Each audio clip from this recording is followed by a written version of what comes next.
अगर आप class 12th chemistry board 2026 के लिए प्रिपेयर कर रहे हो तो ये वीडियो आपके प्रेपरेशन के लिए काफी इंपॉर्टेंट है। मैंने ऑलरेडी 11 ईयर्स के इंपॉर्टेंट पीवाईक्यू के वीडियो बनाए हैं, बट उसमें जो क्वेश्चंस है वो टिल 2023 तक है। तो इस वीडियो में मैंने जितने भी सारे इंपॉर्टेंट 2024 बोर्ड में पीवाईक्यू आए थे सारे मैंने कवर किए हैं। तो सारे क्वेश्चन की जरूर प्रैक्टिस कर लेना और बहुत जल्द में जो 2025 के जितने भी इंपॉर्टेंट पीवाईक्यू है उसका भी वीडियो लाऊंगा। फिजिकल केमिस्ट्री का पहला चैप्टर है सॉल्यूशन। इसका पहला क्वेश्चन है, बॉइलिंग पॉइंट हमें वाटर का दिया है 750 mm ऑफ Hg प्रेशर पे 99.68 डिग्री सेल्सियस।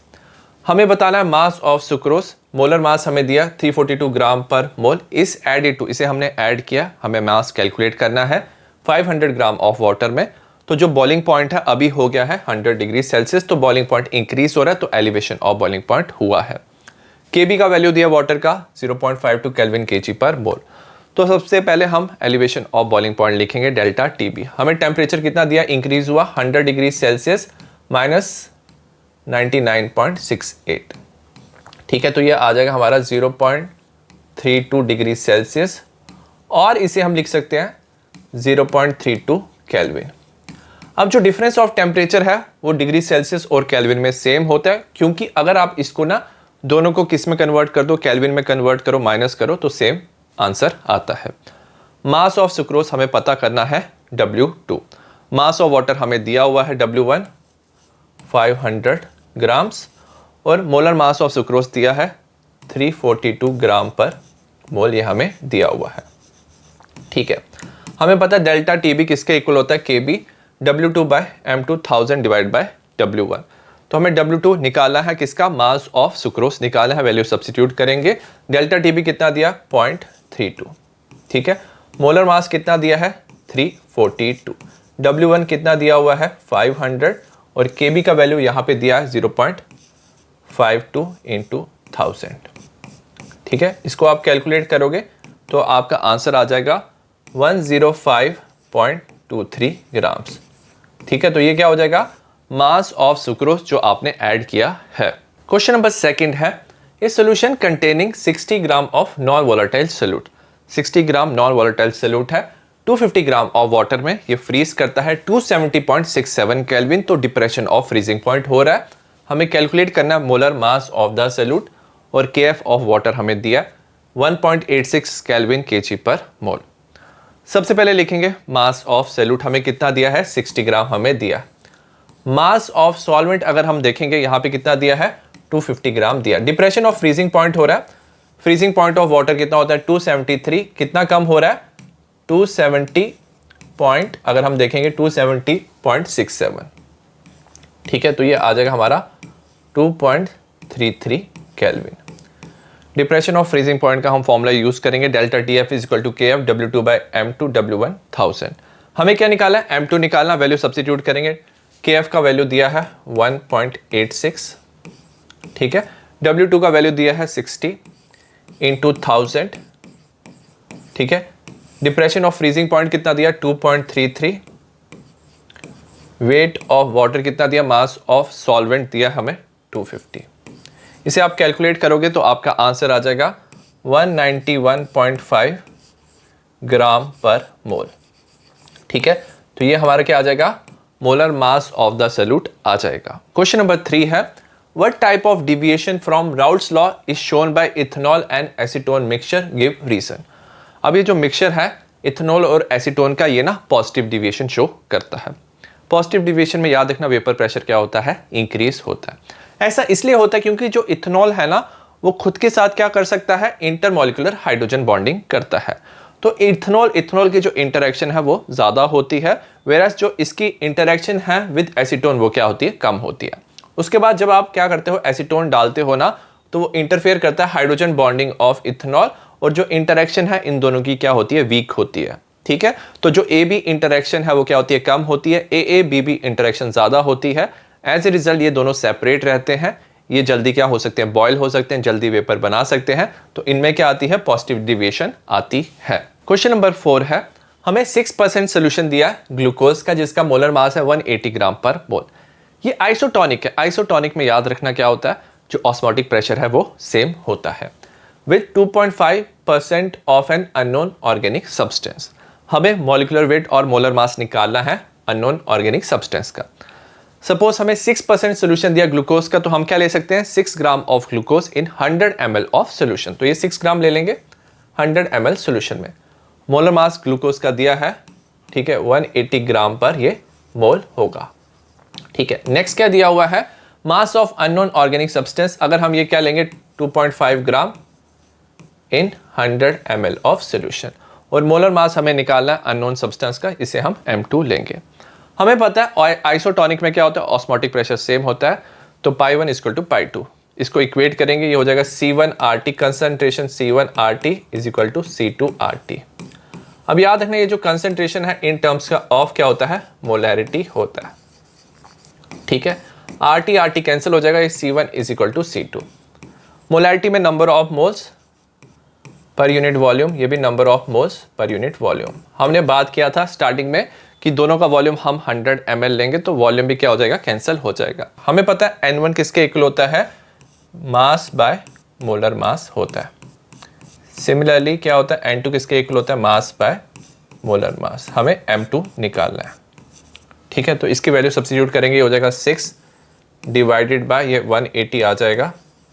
ठीक है, W2 कितना है हमारा 2.5 दिया हुआ है, और M2 हमें पता करना है।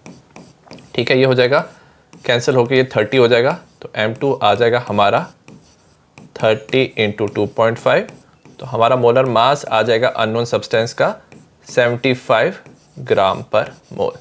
ठीक है, तो ये इसका क्या होगा, आंसर होगा molar mass of unknown substance. Question number 5 का फर्स्ट पार्ट है define reverse osmosis. When the external pressure applied become more than the osmotic pressure of solution, then the solvent molecule from the solution pass through the semi-permeable membrane to the solvent side। मतलब क्या होता है, suppose हमारे पास solution है, जैसे salt water, यहाँ पे fresh water है, और ये सेमी परमिएबल मेम्ब्रेन है। हमने यहाँ पे प्रेशर अप्लाई किया है which is greater than the osmotic pressure. So as a result जो सॉल्वेंट मॉलिक्यूल है वो सॉल्ट वाटर से फ्रेश वाटर की तरफ मूव करते हैं, तो जो मूवमेंट है वो यहाँ से यहाँ होती है, तो इसे हम रिवर्स ऑस्मोसिस कहते हैं। सेकेंड क्वेश्चन है, why are aquatic species are more comfortable in cold water in comparison to warm water. जो एक्वेटिक स्पीशीज है वो ज़्यादा कंफर्टेबल होते हैं कोल्ड वाटर में। Increase in temperature decreases the solubility of oxygen in water. तो अगर आप टेम्परेचर इंक्रीज करते हो तो जो ऑक्सीजन की सॉल्युबिलिटी वाटर में डिक्रीज होती है। As a result amount of dissolved oxygen decreases in warm water. तो वार्म वाटर में डिसॉल्व ऑक्सीजन जो है वो कम हो जाता है। सो दैट्स वाई जो एक्वेटिक स्पीशीज है वो कोल्ड वाटर प्रेफर करते हैं, क्योंकि उसमें डिसॉल्व्ड ऑक्सीजन ज़्यादा होता है। क्वेश्चन नंबर 6 है, the vapour pressure of a solvent eight 283 kelvin is 100 mm of Hg। तो प्योर सॉल्वेंट का वेपर प्रेशर जो P नॉट दिया है वो कितना है, 100 mm ऑफ Hg है। ठीक है, हमें वेपर प्रेशर कैलकुलेट करना है डाइल्यूट सोल्यूशन का। ठीक है, इसे हमें P कैलकुलेट करना है। Number of moles of solute दिए हैं हमें, 1 mole of strong electrolyte AB दिया है, ये 1 मोल दिया हुआ है। अगर हम बात करें number of moles of solvent N1 कितना दिया, देखो 50 मोल्स ऑफ सॉल्वेंट दिया, तो 50 मोल्स हो जाएगा।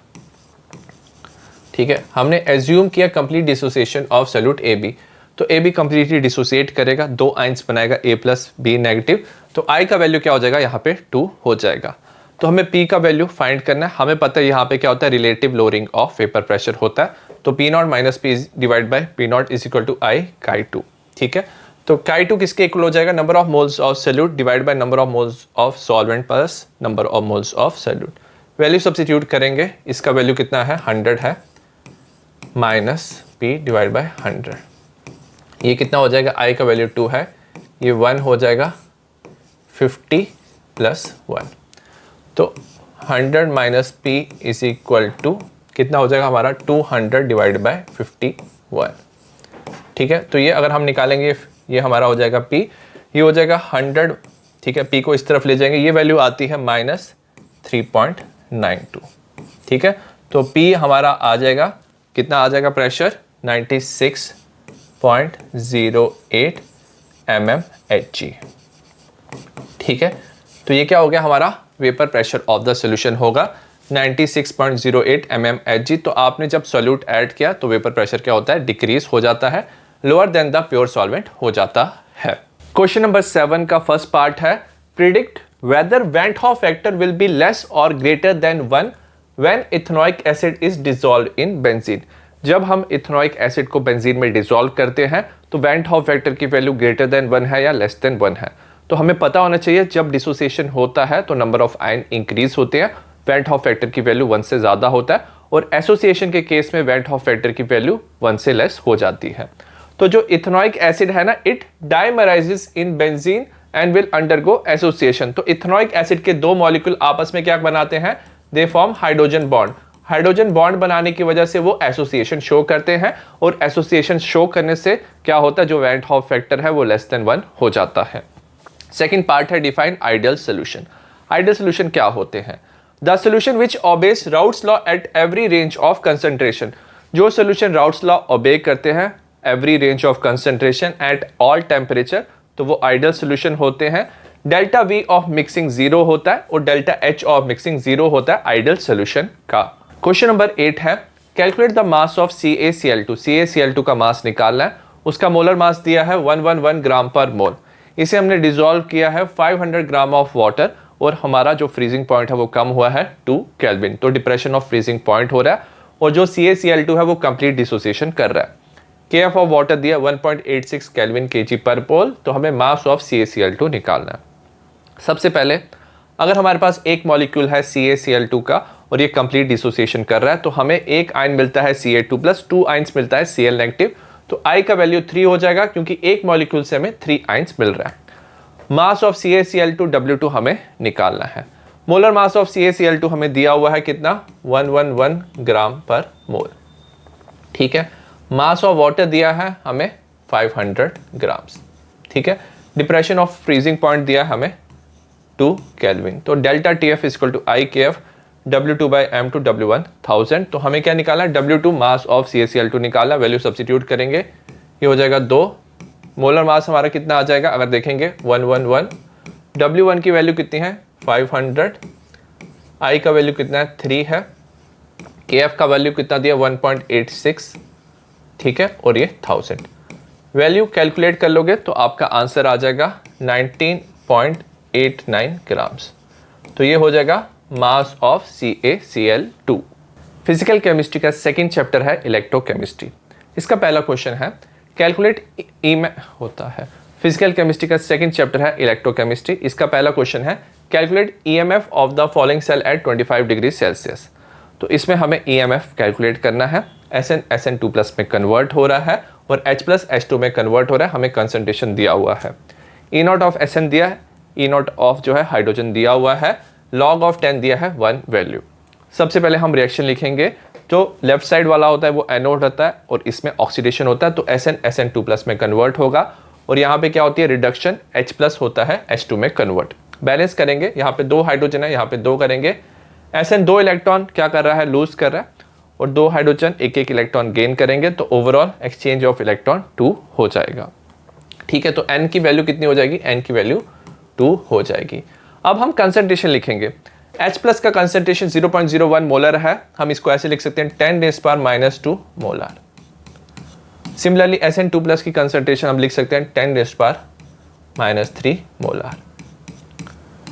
नेक्स्ट इक्वेशन हमें पता है E of the cell equal to E0 of the cell -0.059/n log of concentration of product SN2+ divide by concentration of H+⁻², क्योंकि स्टोइचोमेट्रिक कोफिशिएंट में 2 है। वैल्यू सब्स्टिट्यूट करेंगे तो E of the cell is equal to E0 of the cell क्या होता है, cathode minus anode.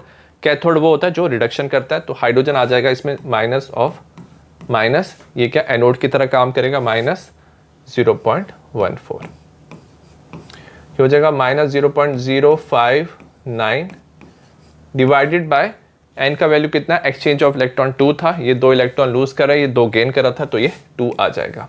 ठीक है, नेक्स्ट हम लिखेंगे लॉग ऑफ SN2+ का कितना कंसंट्रेशन है, 10⁻³ और ये हो जाएगा 10⁻²⁵2। ठीक है, कैलकुलेट करेंगे तो E of the cell is equal to हो जाएगा 0.14। इसे आप डिवाइड करोगे तो ये आ जाएगा 0.0295।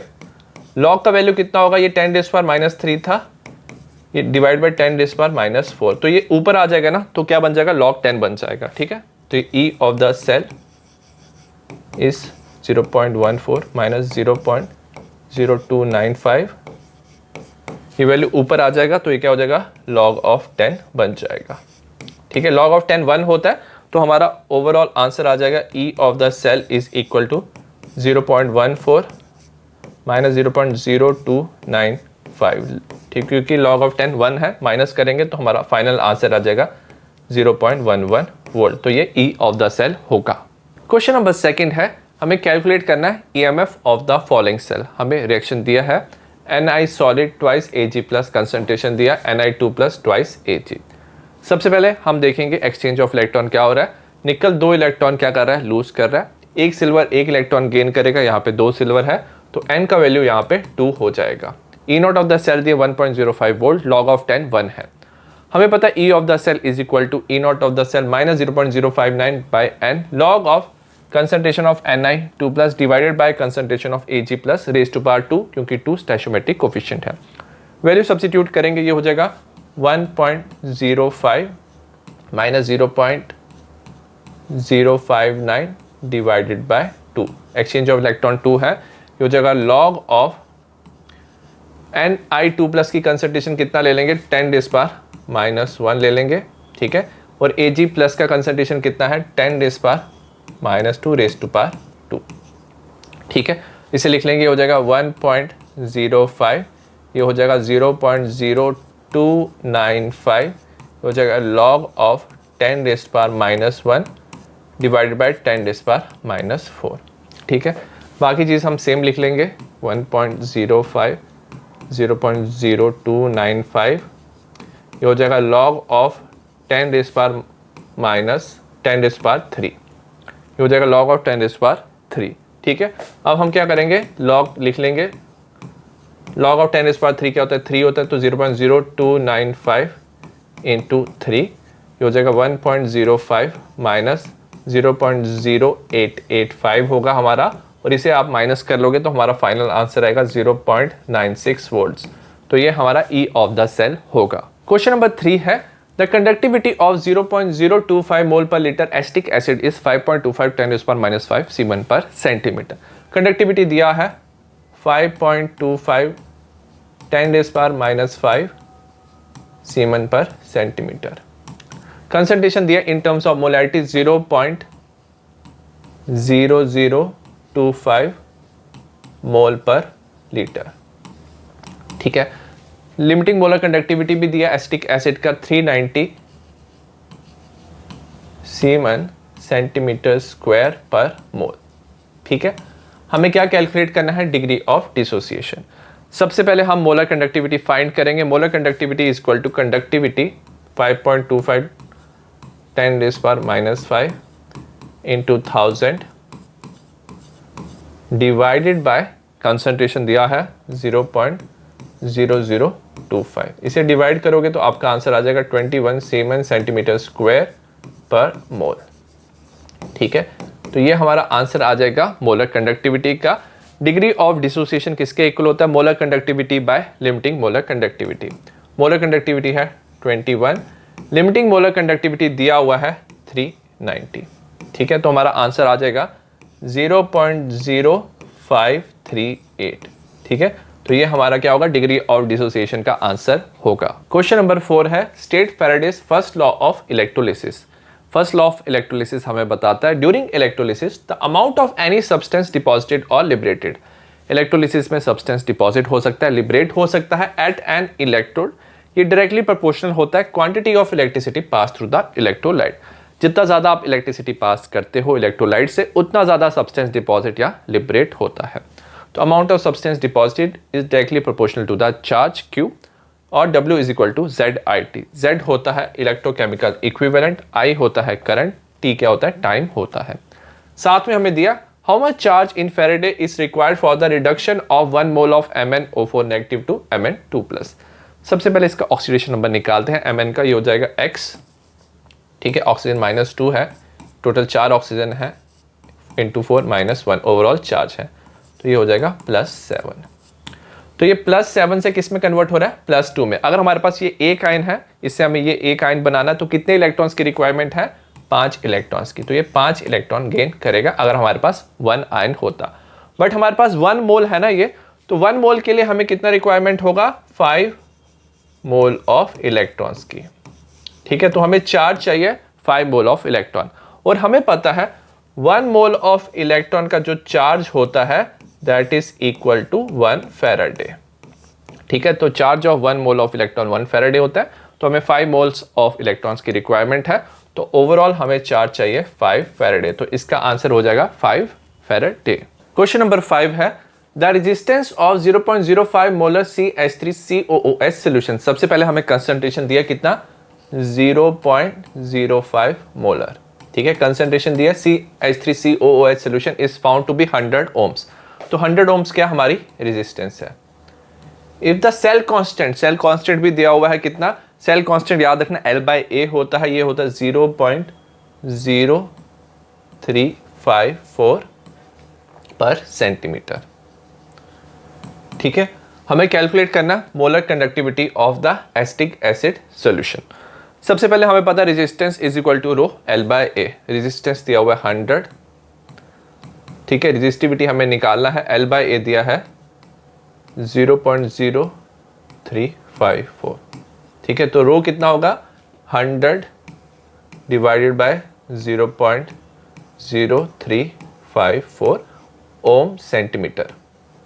ठीक है, बट हमें ना अगर मोलर कंडक्टिविटी फाइंड करना है तो हमें कंडक्टिविटी पता होना चाहिए, और कंडक्टिविटी होती है 1 बाय रो और 1 बाय रेजिस्टिविटी। तो ये हमारा रिवर्स हो जाएगा 0.0354 डिवाइडेड बाय 100। ठीक है, तो ये हो जाएगा 3.54 10⁻⁻⁴ आ जाएगा। ठीक है, पर ओम पर सेंटीमीटर। ठीक है, वैल्यू सब्स्टिट्यूट कर लेंगे। Molar conductivity is conductivity into 1000। Conductivity हमें कितना दिया हुआ है, यहाँ से हमने लिखेंगे 3.54 10⁻⁻⁴ 1000 डिवाइडेड बाय कंसंट्रेशन मोलैरिटी की फॉर्म में दिया 0.05। इसे कैलकुलेट कर लेंगे तो हमारा आंसर आ जाएगा 7.08 सीमन सेंटीमीटर स्क्वायर पर मोल। तो ये हमारा क्या होगा, मोलर कंडक्टिविटी होगा। क्वेश्चन नंबर 6 का फर्स्ट पार्ट है why are iron pipes usually coated with zinc. Iron pipe को हम कोट करते हैं जिंक से।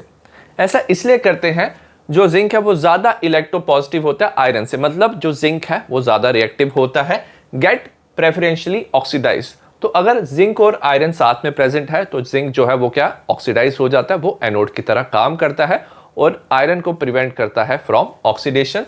देयरफॉर जो जिंक है वो प्रिवेंट करता है ऑक्सीडेशन ऑफ आयरन, तभी हम जिंक से कोट करते हैं। सेकंड है Why does mercury cell give a constant voltage throughout its life? जो mercury cell है ना वो हमेशा constant voltage देता है throughout its life।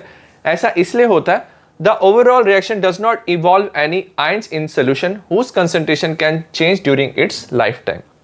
क्योंकि mercury cell में जो overall reaction होता है उसमें कोई ions involve नहीं होते। हमने नर्स्ट इक्वेशन में देखा था, अगर आप आयंस की कंसंट्रेशन चेंज करो तो वोल्टेज चेंज होता है। तो ओवरऑल इस रिएक्शन में कोई आयंस इन्वॉल्व नहीं होता है, सो दैट्स वाई इसकी जो वोल्टेज है वो सेम रहती है throughout its life. Physical chemistry का थर्ड चैप्टर है केमिकल काइनेटिक्स। इसका फर्स्ट क्वेश्चन है the first order reaction has a rate constant. Rate constant की वैल्यू दी है 1.25 10⁻³ पर सेकेंड। ठीक है, ये फर्स्ट ऑर्डर रिएक्शन है। How long will 5 gram of this reactant take to reduce to 2.5 gram. तो इनिशियल कंसंट्रेशन कितनी थी, 5 ग्राम, और फाइनल कंसंट्रेशन कितना हो गया, 2.5 ग्राम हो गया। हमें बताना कितने टाइम में ये 5 ग्राम से 2.5 ग्राम में कन्वर्ट हुआ है। लॉग का वैल्यू दिया, log 2, log 3 एंड log 4 का वैल्यू दिया। क्योंकि फर्स्ट ऑर्डर रिएक्शन है, हमें पता है K is equal to 2.303 divide by T log of R0 by R। हमें ना T पता करना है टाइम, तो T is equal to 2.303। K का वैल्यू कितना दिया हुआ है हमें, 1.25 10⁻⁻3। ठीक है, इनिशियल कंसंट्रेशन कितना है, यहाँ पे दिया है 5 दिया हुआ है, डिवाइडेड बाय 2.5। ठीक है, तो इसे लिख लेंगे, लॉग ये क्या हो जाएगा, लॉग ऑफ 2 हो जाएगा। तो T is equal to 2.303 log of 2 divided by 1.25 10⁻³ ठीक है, तो वैल्यू लिख लेंगे यहाँ पे t is equal to 2.303, log of 2 का वैल्यू यहाँ लिखा है 0.301 डिवाइडेड बाय 1.25 10⁻³ इसे आप सॉल्व कर लोगे तो आपका आंसर आ जाएगा 555 सेकेंड्स। ठीक है, तो 555 सेकेंड्स में इसकी जो कंसंट्रेशन है 5 ग्राम से 2 ग्राम्स हो रहा है। क्वेश्चन नंबर सेकंड है, show that in case of first order reaction time taken for completion of 99% reaction, जो टाइम लगता है 99% कंप्लीशन का वो ट्वाइस है than time required for 90% completion of reaction, log of 10 हमें दिया हुआ है। सबसे पहले 99% कंप्लीशन का मतलब क्या, सपोज इनिशियल रिएक्टेंट 100 मोलर था, प्रोडक्ट 0 था। 99% कंप्लीशन में 99 में ये बन जाएगा और ये 1 बच जाएगा।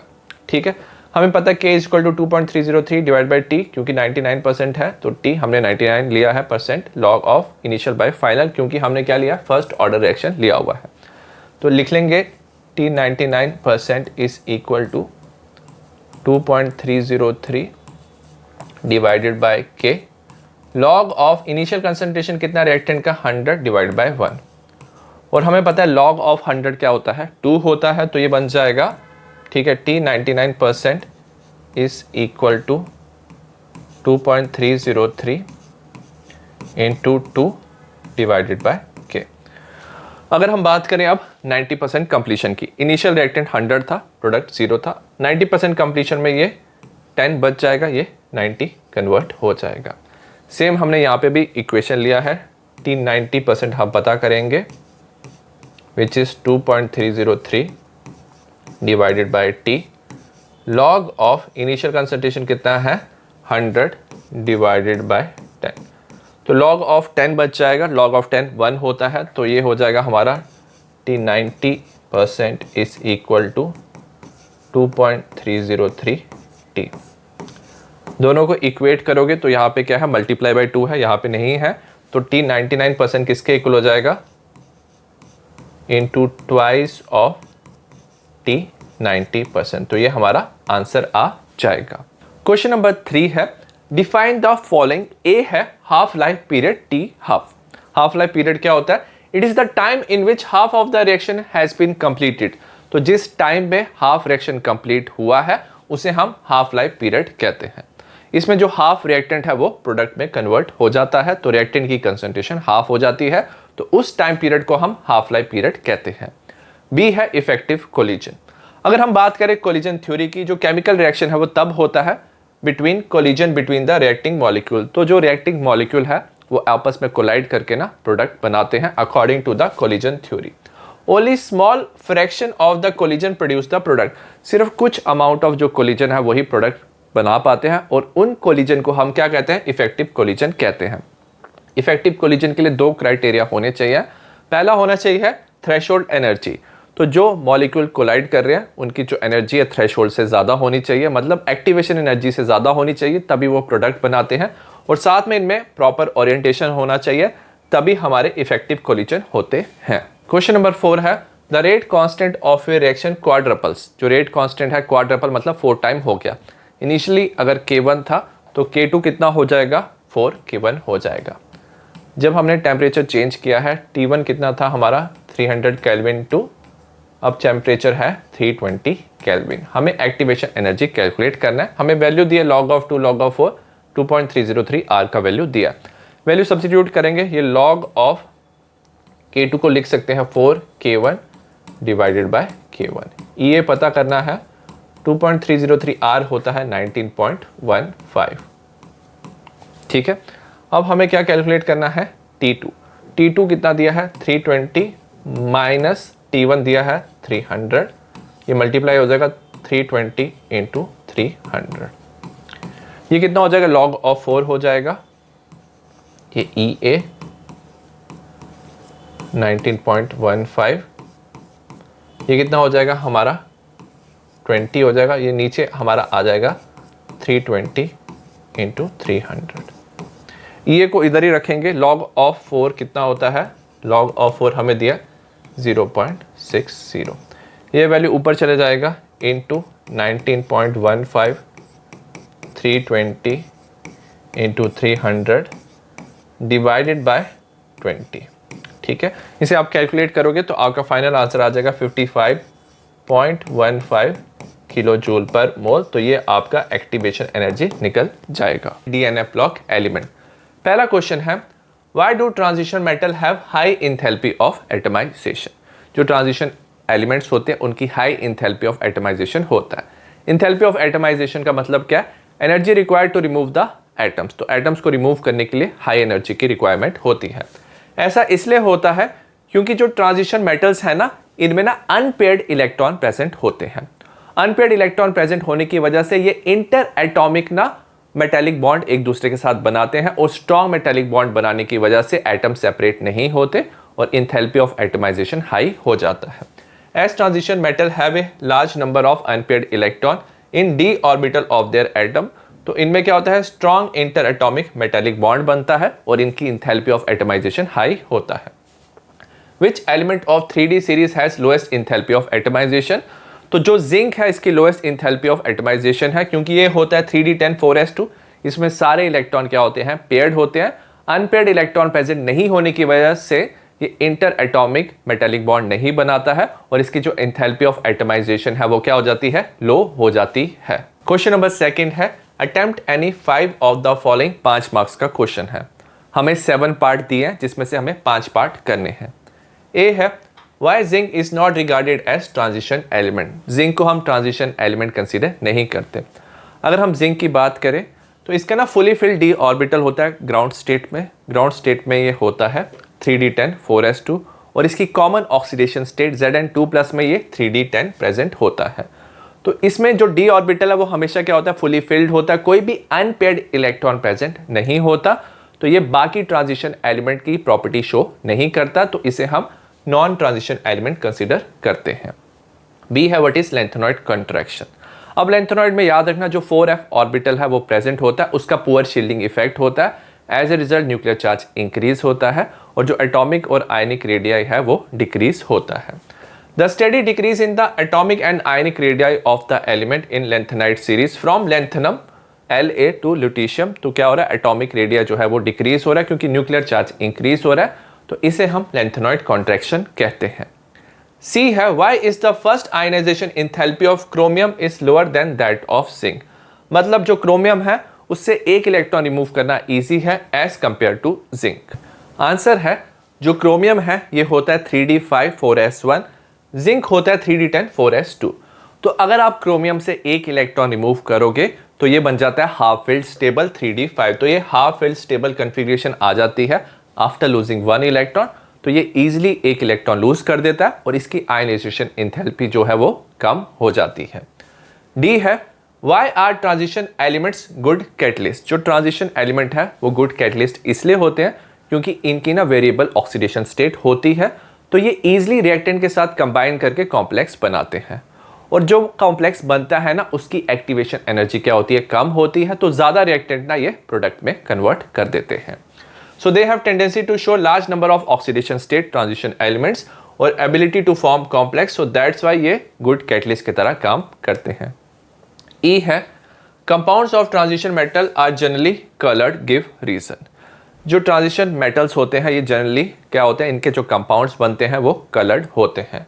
This is due to presence of unpaired d electrons. तो इनमें ना क्या होते हैं? डी जो इलेक्ट्रॉन्स है वो अनपेयर्ड होते हैं और हमें पता है जो डी ऑर्बिटल है उसकी स्प्लिटिंग होती है और जब क्या होता है लाइट पड़ता है ना उस पर, तो इलेक्ट्रॉन एक्साइट होता है एक डी ऑर्बिटल से दूसरे डी ऑर्बिटल में, एनर्जी एब्जॉर्ब करता है और जो क्या होता है जो कॉम्प्लीमेंट्री कलर है वो हमें दिखाई देता है। तो electron get excited to higher d orbital, इसे हम डी डी ट्रांजिशन कहते हैं। तो एक डी ऑर्बिटल से इलेक्ट्रॉन दूसरे डी ऑर्बिटल में जंप करता है, एनर्जी एब्जॉर्ब करता है और जो करस्पॉन्डिंग कलर है ये हमें दिखाई देता है। सो दैट्स वाई ये जो कंपाउंड्स होते हैं ये कलर देते हैं। एफ पार्ट है out of KMnO4 and K2MnO4 which one is paramagnetic and why. तो हम क्या करेंगे? Mn का ऑक्सीडेशन स्टेट पता करेंगे तो उससे हमें पता चल जाएगा कौन सा पैरामैग्नेटिक है। तो यहाँ पे पोटेशियम क्या होता है? ये +1 होगा, Mn को x लेंगे, ऑक्सीजन होगा -2 × 4 = 0, तो x हो जाएगा ओवरऑल +7। ठीक है, Mn +7 याद रखना क्या होता है? डी 0 होता है। तो ये जो है इसमें कोई भी इलेक्ट्रॉन प्रेजेंट नहीं है, तो ये क्या होगा, डायामैग्नेटिक होगा। वेरस K2MnO4 में potassium +1 × 2x oxygen -2 × 4 is equal to 0। तो आप कैलकुलेट करोगे x आ जाएगा +6 Mn+6 होता है 3d1। तो ये जो है K2MnO4 जो है इसमें एक अनपेयर्ड इलेक्ट्रॉन प्रेजेंट है, तो ये याद रखना क्या होता है, पैरामैग्नेटिक होता है। तो K2MnO4 is paramagnetic because it has unpaired electron whereas KMnO4 is not. G है complete the following ionic equation. तो हमें आयनिक इक्वेशन को कंप्लीट करना है। तो हमें डाइक्रोमेट आयन दिया Cr2O7 2 नेगेटिव। एसिडिक मीडियम में याद रखना ये कन्वर्ट हो जाता है Cr3+ में। बैलेंस करेंगे, यहाँ पे 2 है तो यहाँ पे 2 लगा लेंगे। ऑक्सीजन कितने हैं, 7 है, तो same amount of water add कर देंगे, तो 7H2O। तो अगर आप H2O ऐड करोगे तो यहाँ पे हाइड्रोजन भी बैलेंस हो जाते हैं और चार्ज भी यहाँ पे बैलेंस हो जाएगा। थर्ड क्वेश्चन है attempt any 5 of the following. तो हमें 7 पार्ट दिए हैं, इसमें हमें 5 पार्ट करने हैं, 5 मार्क्स का क्वेश्चन है। तो Ce जो 3 है, मतलब Ce+3 जो है वो ईजिली ऑक्सीडाइज हो जाता है, मतलब वो ईजिली इलेक्ट्रॉन लूज करके Ce4 बना देता है। इसके बारे में हमें बताना है, क्योंकि जो Ce4+ होता है इसमें नोबल गैस कन्फिग्रेशन आ जाता है। ठीक है, तो सीरियम जो 4+ है वो स्टेबल होता है क्योंकि ये नोबल गैस कन्फिग्रेशन होता है। ये होता है CeXe4f05d06s0। सो ईजिली जो Ce3+ है वो 4+ में कन्वर्ट हो जाता है। बी है E0 of Mn2+2 Mn reduction potential दिया है -1.18 volt. Why is this value highly negative in comparison to neighbouring d block element. तो ये जो वैल्यू है हाईली नेगेटिव है अदर एलिमेंट से कंपैरिजन में। हाईली नेगेटिव का मतलब क्या होता है, जो Mn है 2+ की फॉर्म में ये ज़्यादा स्टेबल होता है। ये इसलिए ज़्यादा स्टेबल होता है क्योंकि ये D5 बन जाता है, ये हाफ फील्ड स्टेबल कन्फिग्रेशन होती है। सो दैट्स वाई जो Mn है वो 2+ की फॉर्म में रहता है और इसका जो रिडक्शन पोटेंशियल है हाईली नेगेटिव होता है as compare to other elements. C है what element of 3D series has the lowest enthalpy of atomisation and why. Lowest enthalpy of atomisation zinc का होता है क्योंकि इसकी इलेक्ट्रॉनिक कन्फिग्रेशन 3d10 4s2 होती है और क्योंकि ये सारे इलेक्ट्रॉन्स इसमें क्या होते हैं, पेयर्ड होते हैं, तो ये कोई भी मेटेलिक बॉन्ड शो नहीं करता। So zinc due to absence of unpaired electron in zinc, तो इंटर एटॉमिक मेटेलिक बॉन्डिंग क्या होती है, वीक होती है और जो एंथैल्पी ऑफ एटमाइजेशन है वो क्या हो जाती है, लो हो जाती है। डी है what happen when sodium chromate is acidified. Sodium chromate होता है Na2CrO4। अगर आप इसकी एसिडिफिकेशन करो ना, ये येलो कलर का होता है, तो ये डाइक्रोमेट में कन्वर्ट हो जाता है, हमारा बनाता है Na2Cr2O7, सोडियम डाइक्रोमेट बनता है और ये जो कलर है ये ऑरेंज कलर होता है, साथ में Na++H2O, तो ये रिएक्शन होता है। ई है zinc cadmium mercury are soft metal why. अब ये जो जिंक कैडमियम मरकरी है इनका d ऑर्बिटल कंप्लीटली फिल्ड होता है इनकी ग्राउंड स्टेट में और इनकी कॉमन ऑक्सीडेशन स्टेट में। इनके सारे इलेक्ट्रॉन्स क्या होते हैं, पेयर्ड होते हैं। पेयर्ड होने की वजह से ये मेटेलिक बॉन्ड इजीली नहीं बनाते, इनका मेटेलिक बॉन्ड वीक होता है और ये सॉफ्ट मेटल होते हैं। एफ है why is permanganate titration not carried out in presence of HCl। Normally हम एसिड इसलिए डालते हैं टाइट्रेशन में ताकि मीडियम जो हो वो एसिडिक हो जाए, बट परमैग्नेट टाइट्रेशन में हम HCl इसलिए नहीं डालते क्योंकि जो HCl है वो कन्वर्ट हो जाता है क्लोरीन गैस में। एज ए रिजल्ट हमें अनसेटिस्फैक्ट्री एंड पॉइंट मिलता है टाइट्रेशन का, क्योंकि ये क्या है, ठीक से रिएक्शन नहीं दे पाता है। जी है the lower oxide of transition metal are basic. जो लोअर ऑक्साइड होते हैं जिनमें ऑक्सीडेशन स्टेट कम होती है वो क्या होते हैं, बेसिक होते हैं, और जो हायर ऑक्साइड्स होते हैं वो क्या होते हैं, एम्फोटेरिक एसिडिक होते हैं। हमें इसका रीजन बताना है। इन case of lower oxide of transition metal, अगर हम लोअर ऑक्साइड की बात करें जैसे Mn हो, इसमें Mn क्या होता है, +2 की फॉर्म में प्रेजेंट होता है। तो इसमें क्या होता है, मेटल के वैलेंस शेल में ना इलेक्ट्रॉन प्रेजेंट होते हैं जो बॉन्डिंग में पार्टिसिपेट नहीं करते।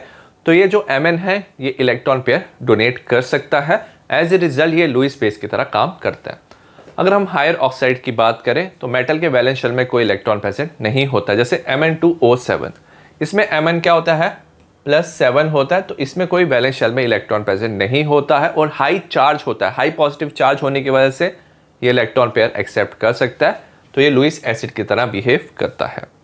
नेक्स्ट क्वेश्चन है actinoid contraction is greater from element to element than lanthanoid contraction. तो एक्टिनोइड कॉन्ट्रैक्शन ज़्यादा होता है। अब एक्टिनोइड कॉन्ट्रैक्शन में ना 5f ऑर्बिटल इन्वॉल्व होता है और इसका ज़्यादा पुअर शील्डिंग इफेक्ट होता है as compare to 4f electrons. ठीक है, तो एक्टिनोइड कॉन्ट्रैक्शन में 5f इलेक्ट्रॉन्स होते हैं और लेंथेनॉइड में 4f। ज़्यादा पुअर शील्डिंग इफेक्ट होता है किसका? 5f का। एज ए रिजल्ट इसमें न्यूक्लियर चार्ज ज़्यादा इंक्रीज होता है, कॉन्ट्रैक्शन ज़्यादा होता है, और जो एक्टिनोइड कॉन्ट्रैक्शन है लेंथेनॉइड कॉन्ट्रैक्शन से ज़्यादा होता है। नेक्स्ट हम कोऑर्डिनेशन कंपाउंड के PYQ सॉल्व करेंगे। पहला है write the IUPAC name of the following coordination compound Ni3। तो 4 में से हमें 3 करने हैं। सबसे पहले दिया है K3FeCN6, तो हमें Fe का ऑक्सीडेशन नंबर निकालना है। Ka+1 होता है तो ओवरऑल +3 हो जाएगा और ये हो जाएगा हमारा -3। ठीक है, तो FeX ले लेंगे, Cn-1 into 6 is equal to -3, तो x+3 हमारा हो जाएगा। अब इसका हम नाम लिखेंगे। सबसे पहले हम लिखेंगे पोटेशियम का नाम, ठीक है, क्योंकि वो पहले है, लिखेंगे पोटेशियम।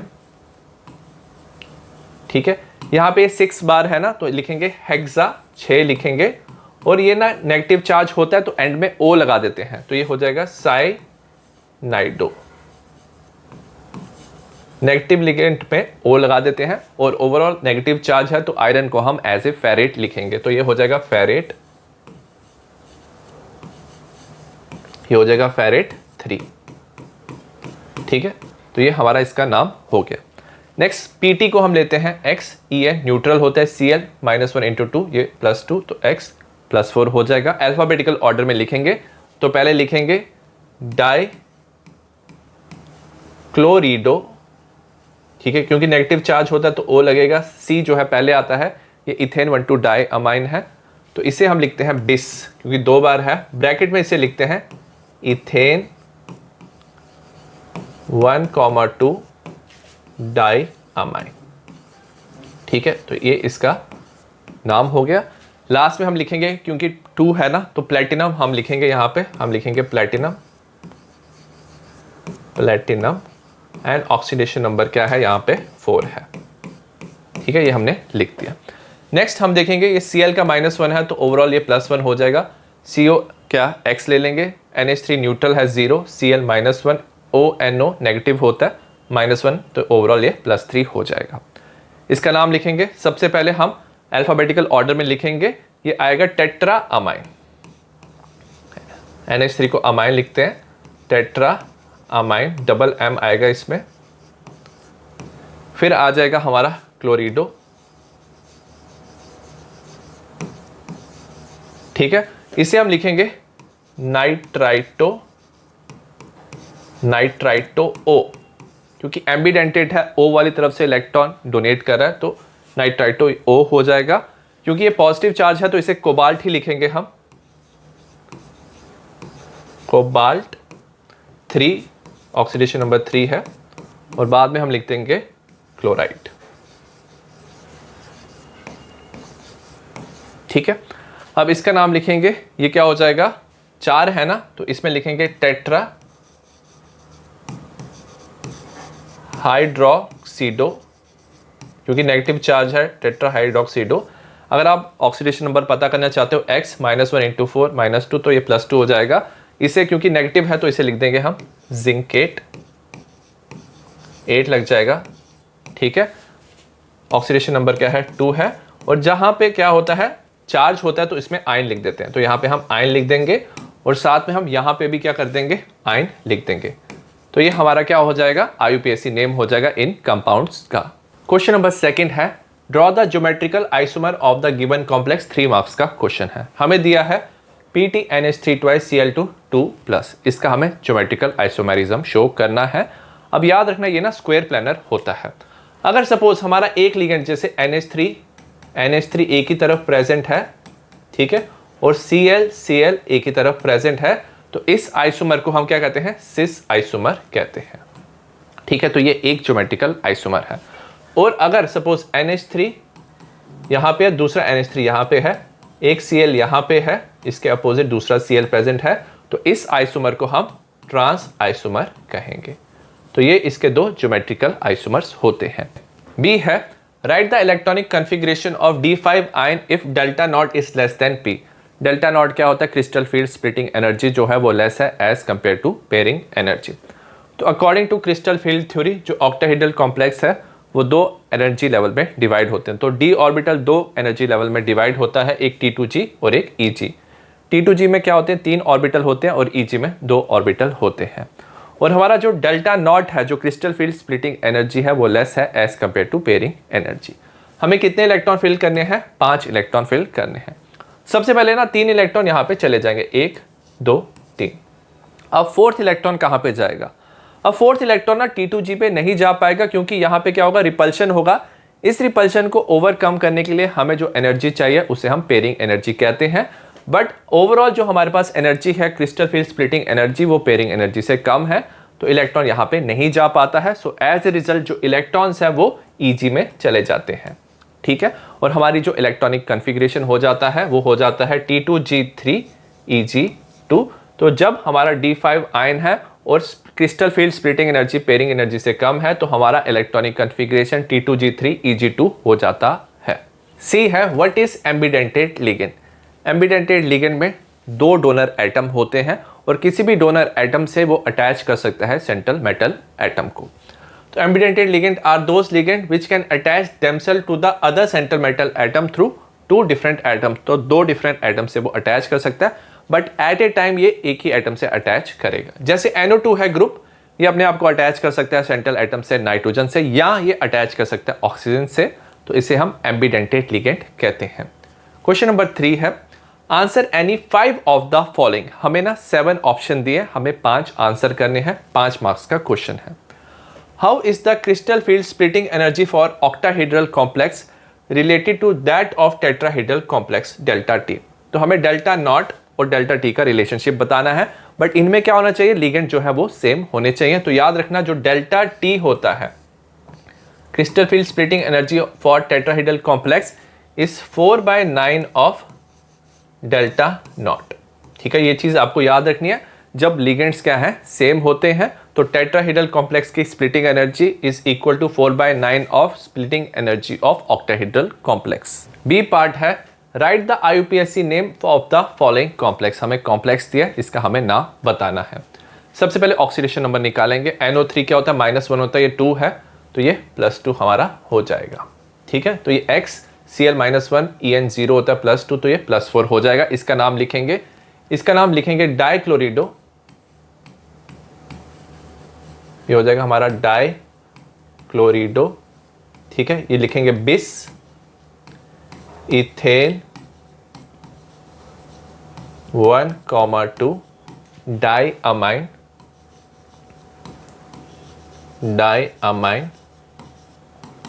पॉजिटिव चार्ज है तो लिखेंगे प्लेटिनम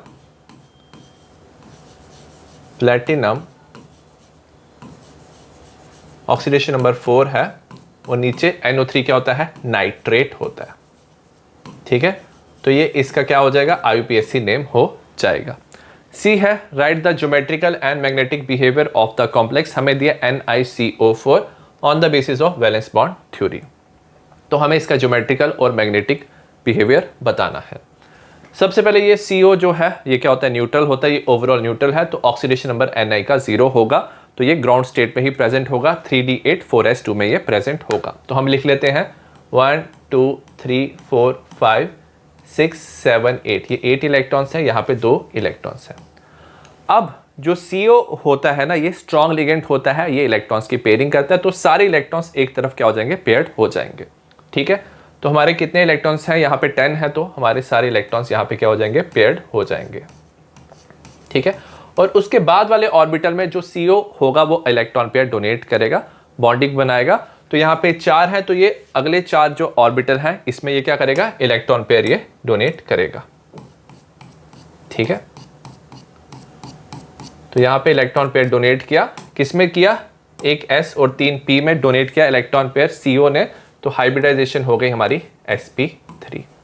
ठीक है, sp3 को हम क्या कहते हैं, टेट्राहेड्रल कहते हैं। ठीक है, तो ये हमारा टेट्राहेड्रल क्या हो जाएगा, इसका स्ट्रक्चर हो जाएगा। और अगर आप देखोगे सारे इलेक्ट्रॉन्स इसमें क्या है, पेयर्ड हैं, इलेक्ट्रॉन सारे पेयर्ड हैं, तो ये डाया मैग्नेटिक हो जाएगा। ठीक है, तो ये डाया मैग्नेटिक होगा, तो ये इसका क्या है, ज्योमेट्री और मैग्नेटिक बिहेवियर है। डी है what type of isomerism is shown by the complex. हमें कॉम्प्लेक्स दिया CONH36 CrCN6, ये कॉम्प्लेक्स दिया हुआ है, कौन सा आइसोमेरिज्म ये शो कर रहा है। कभी भी हमें ऐसे दो एंटिटी दिए हुए हैं तो एक कैटायनिक होता है, एक एनायनिक होता है, इसमें आप क्या कर सकते हो, लिगेंड जो है आप एक्सचेंज कर सकते हो मेटल के साथ। तो इसमें हम लिख लेंगे CrNH36 COCN6, तो इसमें आपने लिगेंड एक्सचेंज कर लिए। और इस तरह के आइसोमेरिज्म को हम क्या कहते हैं, कोऑर्डिनेशन आइसोमेरिज्म कहते हैं। ठीक है, तो ये हमारा क्या होगा, कोऑर्डिनेशन आइसोमेरिज्म ये होगा। ठीक है, नेक्स्ट क्वेश्चन है, ई पार्ट है, for the coordination compound basis of crystal field theory right electronic configuration. D4 ion का इलेक्ट्रॉनिक कन्फिग्रेशन बताना है। Delta not is less than pairing energy, तो क्रिस्टल फील्ड स्प्लिटिंग एनर्जी इसमें भी पेयरिंग एनर्जी से कम है। और हमें बताना है जो कंपाउंड है हाई स्पिन या लो स्पिन कॉम्प्लेक्स है। तो डी ऑर्बिटल दो पार्ट में स्प्लिट होता है, T2G जिसके 3 ऑर्बिटल होते हैं, EG में 2 होते हैं। और अगर आप इलेक्ट्रॉन भरोगे D4, 4 इलेक्ट्रॉन है हमें फिल करने हैं, 3 इलेक्ट्रॉन यहाँ पे चले जाएंगे। अब जो 4th इलेक्ट्रॉन को भेजने के लिए यहाँ पे एनर्जी चाहिए, उसे हम बोलते हैं पेयरिंग एनर्जी, बट हमें क्रिस्टल फील्ड स्प्लिटिंग एनर्जी कम मिला है, तो हम इलेक्ट्रॉन की पेयरिंग नहीं कर पाएंगे, तो इलेक्ट्रॉन यहाँ पे चला जाएगा। तुम्हारी इलेक्ट्रॉनिक कन्फिग्रेशन हो जाएगी T2G3 EG1। अगर आप देखो इसमें सारे इलेक्ट्रॉन्स क्या है, अनपेयर्ड है, तो इसे हम क्या कहते हैं, हाई स्पिन कॉम्प्लेक्स। तो यहाँ पे हमारा क्या बन जाएगा, हाई स्पिन कॉम्प्लेक्स बन जाएगा, क्योंकि इसमें सारे इलेक्ट्रॉन्स क्या है, पेयर्ड है। ठीक है, तो ये हाई स्पिन कॉम्प्लेक्स होगा। F है, out of CONH36 3+ and CONH34 Cl2+, which one is heteroleptic and why. अब याद रखना कोऑर्डिनेशन कंपाउंड ना दो तरह के हो सकते हैं। होमोलिप्टिक में ना same type of ligand present होता है, तो पहला वाला क्या होगा, होमोलिप्टिक होगा, क्योंकि यहाँ पे सिर्फ NH3 प्रेजेंट है। वेरएस हेट्रोलिप्टिक में क्या होता है, different type of ligand present होते हैं। यहाँ पे अगर आप देखोगे NH3 है, Cl है, तो CO is bonded to 2 different ligands, तो ये जो कॉम्प्लेक्स होगा ये हमारा क्या होगा, हेट्रोलिप्टिक कॉम्प्लेक्स होगा। G है, draw the structure of the optical isomers of, तो हमें ऑप्टिकल आइसोमर ड्रॉ करना है PTCl2En2+। अब याद रखना जो ऑप्टिकल आइसोमर्स होंगे ना, ये ना सिस फॉर्म होते हैं, तो सिस फॉर्म ही ऑप्टिकल आइसोमर्स बना पाते हैं, वेरस ट्रांसफॉर्म नहीं बना पाते, क्योंकि ट्रांसफॉर्म में मिरर इमेज जो होती है वो सेम होती है। तो इसका सिस फॉर्म पहले बनाएंगे, यहाँ पे लिख लेंगे Cl, यहाँ पे Cl लिख लेंगे। En हमारे ट्वाइस है, ये डाइडेंटेड होता है En, तो En हम ऐसे बना लेंगे, यहाँ पे En, ठीक है, और ये En। ठीक है, तो ये हमारा एक सिस फॉर्म बन गया। इसकी मिरर इमेज बनाएंगे, तो ये हो जाएगा Cl, ये बन जाएगा हमारा En, यहाँ पे En बन जाएगा, डाइडेंटेड होता है En। तो ये हमारे दो स्ट्रक्चर बन गए ऑप्टिकल आइसोमर्स के। तो ये दोनों क्या है, non super imposable mirror image है, इनैंशियोमर है, तो एक लीवो रोटेटरी होगा, एक डेक्स्ट्रो होगा। तो ये हमारा स्ट्रक्चर बन गए। फर्स्ट क्वेश्चन है और इसका फर्स्ट पार्ट है, in the following pair of compounds, हमें फॉलोइंग पेयर ऑफ कंपाउंड्स दिए हुए हैं, which will undergo SN2 reaction faster and why, 2 marks का क्वेश्चन है। हमें बताना कौन सा SN2 फास्टर देगा। अगर आप यहाँ पे देखोगे आयोडीन है, यहाँ पे ब्रोमीन है। अब कार्बन और आयोडीन का बॉन्ड जो होता है वो क्या होता है, वीकर होता है, तो ये बॉन्ड जल्दी ब्रेक हो जाता है, तो ये फास्टर SN2 रिएक्शन शो करेगा। और जो आयन एक्टिव है वो इजीली रिमूव हो जाएगा, दूसरा न्यूक्लियोफाइल इजीली इस कार्बन पे अटैक करेगा, तो आयन एक्टिव एक बेटर लिविंग ग्रुप होता है, इसका बॉन्ड ब्रेक करना इजी होता है, तो ये फास्टर SN2 रिएक्शन शो करेगा। फर्स्ट क्वेश्चन का सेकंड पार्ट है, write the major product in the following, तो हमें इसका मेजर प्रोडक्ट बताना है। हमने यहाँ पे क्लोरीन लिया है यूवी लाइट में, तो ये फ्री रेडिकल हैलोजिनेशन होता है, तो क्लोरीन जुड़ेगा। अब याद रखना इसमें क्या होगा, जो हाइड्रोजन है उसको डिस्प्लेस कर देगा क्लोरीन। अब ये वाला जो पोजीशन होता है ना, जो बेंजीन के साथ है, जो बेंजाइलिक पोजीशन है वो स्टेबल पोजीशन होता है, तो जो क्लोरीन है यहाँ से हाइड्रोजन को डिस्प्लेस करेगा और यहाँ पे जुड़ जाएगा, तो ये हमारा मेजर कंपाउंड बनेगा। सेकेंड है, Which of the following compound will react more rapidly by SN1 reaction and why, 2 marks का ये क्वेश्चन है। तो कौन SN1 फास्टर देगा। अगर आप देखोगे यहाँ पे टर्शरी हमारा एल्काइल हैलाइड है, ये प्राइमरी एल्काइल हैलाइड है। ठीक है, तो जो टर्शरी होता है वो SN1 फास्टर देता है। क्यों SN1 फास्टर देता है, क्योंकि इसमें ना स्टेबल कार्बोकेटाइन बनता है। जो टर्शरी कार्बोकेटाइन होता है वो स्टेबल होता है, और स्लो स्टेप में याद रखना जो टर्शरी कार्बोकेटाइन है वो ज़्यादा बनेगा और रिएक्शन SN1 फास्टर होगा।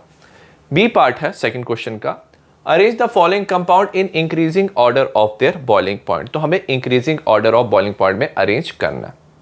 ठीक है, कंपाउंड है ब्रोमोफॉर्म, डायब्रोमोमीथेन, क्लोरोमीथेन, ब्रोमोमीथेन। तो याद रखना जो बॉइलिंग पॉइंट होता है वो डायरेक्टली प्रोपोर्शनल होता है मॉलिक्यूलर मास के। तो जितना ज़्यादा मॉलिक्यूलर मास होता है उतना ज़्यादा जो बॉइलिंग पॉइंट है वो क्या होता है, इंक्रीज होता है, क्योंकि मॉलिक्यूलर मास इंक्रीज होने से van der Waals force of attraction increase होता है।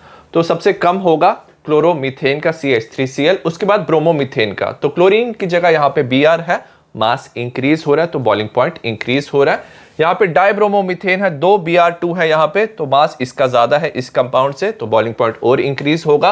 और लास्ट में ब्रोमोफॉर्म CHBr3, तो इसका मास सबसे ज्यादा है तो इसका सबसे ज्यादा बॉइलिंग पॉइंट होगा। थर्ड क्वेश्चन है अकाउंट ऑफ द फॉलोइंग। ए है haloalkanes can react with NaCN to form both cyanide and isocyanide. 3 marks का ये क्वेश्चन है। अब याद रखना जो NaCN है इसमें Cn नेगेटिव आयन होता है, और जो साइनाइड आयन होता है ये एक एम्बिडेंट न्यूक्लियोफाइल होता है। एम्बिडेंट न्यूक्लियोफाइल क्या होता है, जिसमें 2 न्यूक्लियोफिलिक सेंटर होते हैं, तो वो 2 तरफ से क्या कर सकता है, अटैक कर सकता है। तो जो साइनाइड आयन है उसमें कार्बन और नाइट्रोजन न्यूक्लियोफिलिक सेंटर हो सकते हैं। तो अगर ये कार्बन वाली तरफ से अटैक करता है तो हमारा एल्काइल साइनाइड बनाता है, और अगर नाइट्रोजन वाली तरफ से ये अटैक करता है तो हमारा एल्काइल आइसोसाइनाइड बनाता है। सो दैट्स व्हाई NaCN के साथ आपको दोनों प्रोडक्ट मिलेंगे, बट मेजर प्रोडक्ट याद रखना इसमें एल्काइल साइनाइड मिलेगा। बी है hello arene do not undergo nucleophilic substitution reaction easily. जो हेलो एरीन है वो न्यूक्लियोफिलिक सब्स्टिट्यूशन रिएक्शन इजली नहीं देते ड्यू टू रेजोनेंस। रेजोनेंस की वजह से जो कार्बन और हेलोजन का बॉन्ड होता है उसमें ना पार्शियल डबल बॉन्ड कैरेक्टर आ जाता है। ठीक है, तो उसमें पार्शियल डबल बॉन्ड कैरेक्टर आता है, एज ए रिजल्ट जो बॉन्ड क्लीवेज है हेलो एरीन का वो डिफिकल्ट होता है। ठीक है, तो अगर हम बात करें यहाँ पे क्या हेलो एरीन है, तो ये इलेक्ट्रॉन यहाँ पे मूव करते हैं तो हेलोजन और कार्बन के बीच में पार्शियल डबल बॉन्ड आ जाता है, तो ये बॉन्ड ब्रेक करना डिफिकल्ट होता है। So that's Y hello arene जो है वो न्यूक्लियोफिलिक सब्स्टिट्यूशन रिएक्शन नहीं शो करते। सी है benzyl chloride give SN1 reaction. अगर हम बेंजाइल क्लोराइड की बात करेंगे, अगर आप देखो ये जो कार्बन है ये बेंजीन रिंग के साथ जुड़ा हुआ है, इस कार्बन के साथ सिर्फ एक ही कार्बन जुड़ा है तो ये प्राइमरी होता है, बट स्टिल ये ना SN1 रिएक्शन शो करता है, क्योंकि अगर बेंजाइल क्लोराइड में से आपने क्लोरीन रिमूव कर दिया ना तो ये जो कार्बोकेटाइन बनता है इंटरमीडिएट कार्बोकेटाइन वो क्या कर सकता है, रेजोनेंस कर सकता है। तो बेंजीन रिंग से इलेक्ट्रॉन यहां मूव कर सकते हैं, यहां पे डबल बॉन्ड आ जाएगा, ये रेजोनेंस कर सकता है, इसका कार्बोकेटाइन स्टेबल होता है, और हमें पता है SN1 रिएक्शन में कार्बोकेटाइन बनता है। ठीक है, सो एज ए रिजल्ट अगर यहाँ पे स्टेबल कार्बोकेटाइन बन रहा है तो ये SN1 रिएक्शन शो करेगा। फोर्थ क्वेश्चन है give reason of the following. 3 marks का क्वेश्चन है। Chlorine is ortho para directing in electrophilic aromatic substitution. तो क्लोरीन क्या होता है, ऑर्थोपैरा डायरेक्टिंग होता है, though chlorine is an electron withdrawing group. अगर हम बात करें ना क्लोरीन की, एक तरफ ये इलेक्ट्रॉन विड्रॉइंग ग्रुप होता है, बट स्टिल जो इलेक्ट्रोफाइल है वो ऑर्थोपैरा में जुड़ते हैं। ऐसा क्यों होता है, although chlorine is a electron withdrawing group, इसमें माइनस आई इफेक्ट होता है, मतलब ये जो क्लोरीन है इलेक्ट्रॉन अपनी तरफ ये खींचता है, बट स्टिल ऑर्थोपैरा में जो इलेक्ट्रोफाइल है वो अटैक करता है, क्योंकि ये ऑर्थोपैरा डायरेक्टिंग होते हैं because of plus are effect, और जो इलेक्ट्रॉन डेंसिटी है वो ऑर्थोपैरा पे ज्यादा होता है। मतलब एक तरफ ये इलेक्ट्रॉन ले रहा है और दूसरी तरफ ये जो लोन पेयर ऑफ इलेक्ट्रॉन्स है बेंजीन रिंग की तरफ भेज रहा है, इसे हम क्या कहते हैं, प्लस आर इफेक्ट कहते हैं। और बेंजीन रिंग में ऑर्थो और पैरा पे नेगेटिव चार्ज आता है, और नेगेटिव चार्ज आने की वजह से जो इलेक्ट्रोफाइल है वो ऑर्थो पैरा पे अटैक करता है। बी पार्ट है racemic mixture is optically inactive. जो रेसमिक मिक्सचर है वो ऑप्टिकली इनएक्टिव होता है। ऐसा क्यों होता है, जो रेसमिक मिक्सचर है उसमें equal amount of D and L form होता है, तो उसमें ना एक कंपाउंड का ना डेक्स्ट्रो रोटेटरी और लीवो रोटेटरी जो फॉर्म है वो इक्वल अमाउंट में होता है, तो दोनों जो इनैंशियोमर हैं वो इक्वल अमाउंट में होते हैं। तो वो दोनों क्या करते हैं, एक दूसरे की ऑप्टिकल रोटेशन को कैंसिल कर देते हैं। दोनों में इक्वल ऑप्टिकल रोटेशन होता है, एक लेफ्ट में रोटेट करेगा एक राइट में, तो ओवरऑल ऑप्टिकल रोटेशन को कैंसिल कर देते हैं और जो मिक्सचर है वो ऑप्टिकली इनएक्टिव हो जाता है। फोर्थ का सी पार्ट है, जो एलाइल क्लोराइड है वो हाइड्रोलाइज हो जाता है more readily than the n propyl chloride. अब ये जो है एलाइल क्लोराइड है, एलाइल पोजीशन क्या होती है, अगर आप देखोगे डबल बॉन्डेड कार्बन है, उसके साथ कार्बन जुड़ा, उसके साथ हेलोजन जुड़ा हुआ है, तो ये sp3 हाइब्रिडाइज है, इसके साथ डबल बॉन्डेड कार्बन है, तो ये एलाइल क्लोराइड है और ये है एन प्रोपाइल क्लोराइड। ये जल्दी हाइड्रोलाइज इसलिए हो जाता है क्योंकि अगर आप इसमें से क्लोरीन रिमूव करो ना, तो जो ये क्या बनता है, हमारा कार्बोकेटाइन बनता है, इसमें ना रेजोनेंस हो सकता है, ये इलेक्ट्रॉन यहाँ पे शिफ्ट हो जाएंगे, इस कार्बन पे पॉजिटिव चार्ज आ जाएगा। वेरस अगर एन प्रोपाइल क्लोराइड में से अगर आप क्लोरीन रिमूव करो, जो कार्बोकेटाइन बनता है वो रेजोनेंस नहीं शो करता। तो allyl chloride show high reactivity because the carbocation form, तो इसमें जो कार्बोकेटाइन बनता है वो क्या होता है, रेजोनेंस स्टेबलाइज हो जाता है, तो वो इजीली क्या कर सकता है, हाइड्रोलाइज कर लेता है। वेरस एन प्रोपाइल क्लोराइड में ऐसा कोई रेजोनेंस स्टेबलाइजेशन नहीं होता और वो इजीली हाइड्रोलाइज नहीं करता है। फिफ्थ क्वेश्चन है, इसका ए पार्ट है, write the IUPAC name of the given compound, ये 3 मार्क्स का क्वेश्चन है। हमें कंपाउंड दिया हुआ है, यहाँ पे डबल बॉन्ड क्लोरीन है, याद रखना डबल बॉन्ड को ज्यादा प्रेफरेंस होता है, तो नंबरिंग हम यहां से करेंगे 1 2 3 4। तो पहले क्लोरो लिख देंगे, सब्स्टिट्यूएंट को पहले लिखते हैं, तो ये हो जाएगा 4 क्लोरो, 4 कार्बन है, ब्यूट फर्स्ट पोजीशन पे डबल बॉन्ड है, या ब्यूट 1 इन या ब्यूटीन हम इसे लिख सकते हैं। बी पार्ट है, why is thionyl chloride preferred for preparing alkyl halide from alcohol. हमारे पास एल्कोहल है, SOCl2 के साथ हम रिएक्ट करेंगे जो थायोनाइल क्लोराइड होता है, तो हमारा RCl बन जाएगा, एल्काइल क्लोराइड बन जाएगा, साथ में SO2HCl। क्यों ये प्रेफर्ड मेथड है, क्योंकि इसमें जो बाय प्रोडक्ट है वो दोनों क्या है, गैसेस है, SO2HCl, तो गैसेस इजीली रिमूव हो जाएगा और हमें प्योर कंपाउंड मिलेगा। तो alkyl halide is form along with gases SO2 and HCl, ये जो दो गैसेस प्रोडक्ट है ये एस्केपेबल होते हैं, hence the reaction gives pure alkyl halide, तो हमें प्योर एल्काइल हैलाइड मिलता है क्योंकि गैसेस इजीली रिमूव हो जाते हैं, तो तभी हम क्या लेते हैं, थायोनाइल क्लोराइड लेते हैं। ठीक है, सी पार्ट है, what happen when methyl bromide react with KCN। अब ये जो KCN है, याद रखना ये आयनिक होता है, तो ये इजीली डिसोसिएट करके Cn नेगेटिव देगा, तो Cn नेगेटिव पे कार्बन पे नेगेटिव चार्ज होता है, तो ये इस पे अटैक करेगा CH3 पे और हमारा बना देगा CH3Cn, तो इसमें हमारा क्या बनता है, मिथाइल साइनाइड जो है वो मेजर क्वांटिटी में बनता है। ऑर्गेनिक का सेकंड चैप्टर है अल्कोहल, फिनोल एंड ईथर। इसका फर्स्ट क्वेश्चन है, give the equation of reaction for the preparation of Ne3। हमें 4 पार्ट दिए, हमें Ne3 का प्रिपरेशन बताना है, 3 मार्क्स का ये क्वेश्चन है। सबसे पहले क्लोरोबेंजीन से हमें फिनोल बनाना है। क्लोरोबेंजीन को NaOH के साथ रिएक्ट करते हैं, हाई टेम्परेचर लेते हैं 623 केल्विन 300 एटमॉस्फेयर, हमारा सोडियम फिनॉक्साइड बनता है। उसके बाद हम इसकी एसिडिफिकेशन करते हैं HCl की प्रेजेंस में, तो यहाँ पे हाइड्रोजन जुड़ जाता है, हमारा फिनोल बन जाता है। सेकेंड है फिनोल टू सैलिसिल एल्डिहाइड, ये राइमर टाइमन रिएक्शन होता है। तो फिनोल को हम सबसे पहले क्लोरोफॉर्म के साथ रिएक्ट करते हैं NaOH की प्रेजेंस में, ये एक वीक इलेक्ट्रोफाइल होता है, ऑर्थो पोजीशन पे जुड़ जाता है, हमारा बनता है CHCl2, यहाँ पे ONA। उसके बाद हम क्या करते हैं, NaOH से हाइड्रोलिसिस करते हैं, ये ना CHO बन जाता है, और उसके बाद जब हम इसकी एसिडिफिकेशन करते हैं तो ये OHCHO बन जाता है, इसे हम सैलिसिल एल्डिहाइड कहते हैं। ठीक है, C है एनिसोल टू 2-मिथॉक्सी एसिटोफिनोल। तो एनिसोल से हमें 2-मिथॉक्सी एसिटोफिनोल बनाना है, तो हम क्या ले सकते हैं, एसिटाइल क्लोराइड ले सकते हैं CH3COCl in presence of anhydrous AlCl3, तो ये फ्रीडल क्राफ्ट असाइलेशन रिएक्शन है। तो इसमें याद रखना ये जो क्लोरीन है यहाँ पे चला जाएगा, ये जो AlCl3 है ना, ये क्या होता है, लुईस एसिड होता है, इलेक्ट्रॉन डेफिशिएंट होता है, तो Cl नेगेटिव यहाँ पे चले जाएगा, यहाँ पे पॉजिटिव चार्ज आएगा, ये ऑर्थो पैरा पे जुड़ेगा, जब ये ऑर्थो पे अटैक करेगा हमारा ये कंपाउंड बन जाएगा। नंबरिंग करेंगे 1 2, कीटोन की प्रेफरेंस होती है, तो ये हो जाएगा 2-मिथॉक्सी एसिटोफिनोल, तो बेंजीन के साथ C डबल बॉन्ड हो CH3 को हम एसिटोफिनोल कहते हैं। D है फिनोल टू पिक्रिक एसिड। तो याद रखना जो फिनोल है वो काफ़ी ज़्यादा एक्टिवेटिंग होता है, तो जब आप कंसनट्रेटेड HNO3 के साथ रिएक्ट करते हो तो इसकी ट्राई सब्स्टिट्यूशन होती है, 2 ऑर्थो और 1 पैरा पे NO2 जुड़ जाता है, हमारा जो कंपाउंड बनता है इसे हम पिक्रिक एसिड कहते हैं। सेकेंड क्वेश्चन है, give the major product expected from the following reaction, 3 marks का क्वेश्चन है। हमें बताना मेजर प्रोडक्ट क्या बनेगा। हम इथेनॉल को रिएक्ट करेंगे with methyl magnesium bromide followed by hydrolysis. Ethanol होता है CH3CHO, हम CH3 MgBr के साथ रिएक्ट कर रहे हैं, तो याद रखना इसमें क्या होगा, कार्बन पे डेल्टा नेगेटिव चार्ज होता है, मैग्नीशियम पे डेल्टा पॉजिटिव, ये ज़्यादा मेटेलिक होता है क्योंकि ये मेटल है, इस पे डेल्टा नेगेटिव, ये इस कार्बन पे अटैक करेगा क्योंकि इस पे डेल्टा पॉजिटिव चार्ज होता है, इलेक्ट्रॉन यहाँ पे शिफ्ट होगा, MgBr ऑक्सीजन के साथ जुड़ जाएगा। तो हमारा ये कंपाउंड बनेगा। तो अब आप इसकी क्या करोगे, हाइड्रोलिसिस करोगे H3O की प्रेजेंस में, तो यहाँ पे H+ जुड़ जाएगा। तो सेकंड पोजीशन पे OH आ गया, तो ये प्रोपेन 2-ऑल और आइसोप्रोपाइल अल्कोहल हमारा बन गया। सेकंड पार्ट है, बी पार्ट है, हाइड्रेशन ऑफ ब्यूट-1-ene in presence of dilute sulphuric acid. तो हम वाटर ऐड कर रहे हैं in presence of sulphuric acid, तो इसे H+ भी लिख सकते हैं।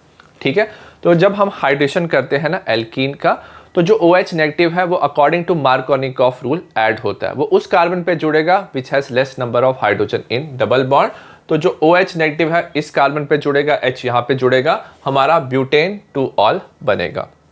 सी है reaction of phenol with bromine water. अब जब फिनॉल को ब्रोमीन वाटर के साथ रिएक्ट करते हैं, काफ़ी ज़्यादा एक्टिवेटिंग होता है फिनॉल, तो जो ब्रोमीन है वो ट्राई सब्स्टिट्यूशन शो करेगा, तो हमारा 2 ऑर्थो एक पैरा पे जुड़ जाएगा, हमारा 2,4,6 ट्राई ब्रोमोफिनॉल बनाएगा। इसके ना वाइट प्रेसिपिटेट होते हैं।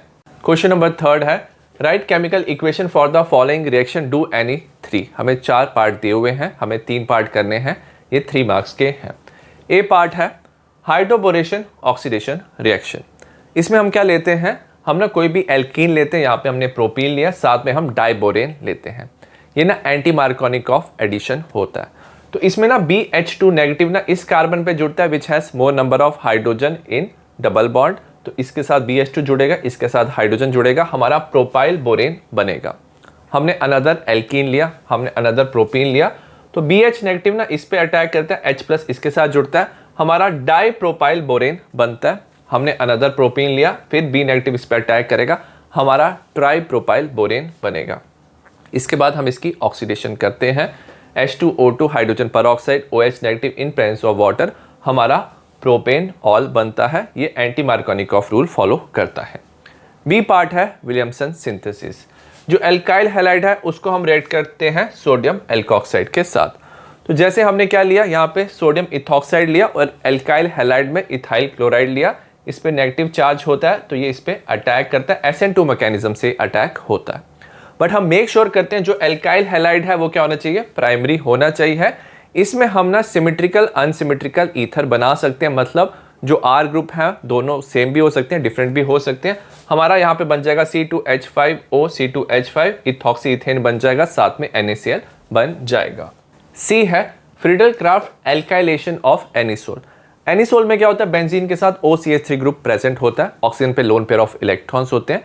ये जो इलेक्ट्रॉन्स है ये बेंजीन रिंग की तरफ भेजता है। एज ए रिजल्ट याद रखना ऑर्थोपैरा पोजीशन पे इलेक्ट्रॉन डेंसिटी इंक्रीज हो जाती है, ये ऑर्थोपैरा डायरेक्टिंग होता है, ये +R इफेक्ट शो करता है। तो जो इलेक्ट्रोफाइल है ये ऑर्थोपैरा पे जुड़ता है इन केस ऑफ एनिसोल। हमने लिया CH3Cl in presence of anhydrous AlCl3, तो ये इलेक्ट्रॉन डेफिशिएंट होता है AlCl3, तो यहाँ से Cl नेगेटिव यहाँ पे जाता है, हमारा CH3+ बनता है।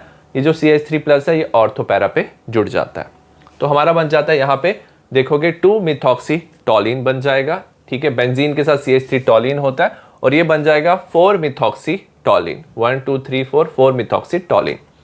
डी है राइमर टाइमन रिएक्शन। इसमें हम बेंजल्डिहाइड लेते हैं in presence of chloroform CHCl3 and NaOH। जो क्लोरोफॉर्म होता है ये वीक इलेक्ट्रोफाइल होता है, ये ना ऑर्थो पे जुड़ जाता है, हमारा CHCl2 ये ONa बनता है। हम 2NaOH लेते हैं, तो क्लोरीन की जगह 2OH आ जाता है, ये ना वाटर रिमूव करके ना यहाँ पे CHO ग्रुप आ जाता है, और इसके बाद हम जब एसिडिफिकेशन करते हैं तो ऑक्सीजन के साथ हाइड्रोजन जुड़ जाता है, हमारा बेंजीन में OH और साथ में CHO ग्रुप ऑर्थो पोजीशन पे प्रेजेंट होते हैं। तो ये जो कंपाउंड बनता है इसे हम सैलिसिल एल्डिहाइड कहते हैं। नेक्स्ट हम ऑर्गेनिक के 3rd चैप्टर की बात करेंगे, एल्डिहाइड कीटोन कार्बोक्सिलिक एसिड। इसका फर्स्ट PYQ है, write the step wise mechanism of nucleophilic addition reaction in carbonyl compound. 2 marks का क्वेश्चन है। कार्बोनाइल कंपाउंड में C double bond O present होता है। अगर हम इसकी हाइब्रिडाइजेशन की बात करें, इसमें 3 सिग्मा बॉन्ड प्रेजेंट होते हैं, तो ये sp2 होता है। ये ट्राइगोनल प्लेनर होता है, प्लेनर स्ट्रक्चर होता है, एक ही प्लेन में होता है, और जो बॉन्ड एंगल होता है वो 120 होता है। तो इसमें ना न्यूक्लियोफाइल ना इस पे अटैक करता है, क्योंकि हम न्यूक्लियोफिलिक एडिशन रिएक्शन की बात कर रहे हैं, तो सबसे पहले न्यूक्लियोफाइल ना इसे ना परपेंडिकुलर डायरेक्शन से अटैक करता है। जैसे अटैक करेगा ना, ये जो इलेक्ट्रॉन्स है पाई इलेक्ट्रॉन्स ऑक्सीजन पे शिफ्ट हो जाते हैं, ये स्लो स्टेप होता है, step number 1। So as a result nucleophile यहाँ पे जुड़ गया, ऑक्सीजन पे नेगेटिव चार्ज आ गया। अगर आप देखोगे यहाँ पे हाइब्रिडाइजेशन क्या हो चुकी है, यहाँ पे 4 सिग्मा बॉन्ड है sp3, ये टेट्राहीड्रल कॉम्प्लेक्स जो है हमारा बन गया, बॉन्ड एंगल 109.5 हो गया, इसे हम टेट्राहीड्रल इंटरमीडिएट कहते हैं। अब ऑक्सीजन पे नेगेटिव चार्ज है, तो नेक्स्ट स्टेप ना फास्ट स्टेप होता है। ये ऑक्सीजन क्या करता है, जो मीडियम है ना उसमें से प्रोटॉन एक्सट्रैक्ट करता है, H+ एक्सट्रैक्ट करता है, तो मीडियम में से H+ ले लेता है, ये स्टेप नंबर 2 है। तो यहाँ पे OH हमारा बन जाता है, तो ये जो प्रोडक्ट बनता है इसे हम एडिशन प्रोडक्ट कहते हैं। क्वेश्चन नंबर 2 है, draw the structure of major product, 3 marks का क्वेश्चन है। हमें पहला कंपाउंड दिया, यहाँ पे अगर आप देखोगे यहाँ पे कीटोन है, यहाँ पे एल्डिहाइड है, हमें अमोनिकल सिल्वर नाइट्रेट दिया हुआ है, ये टॉलिन्स रिएजेंट है।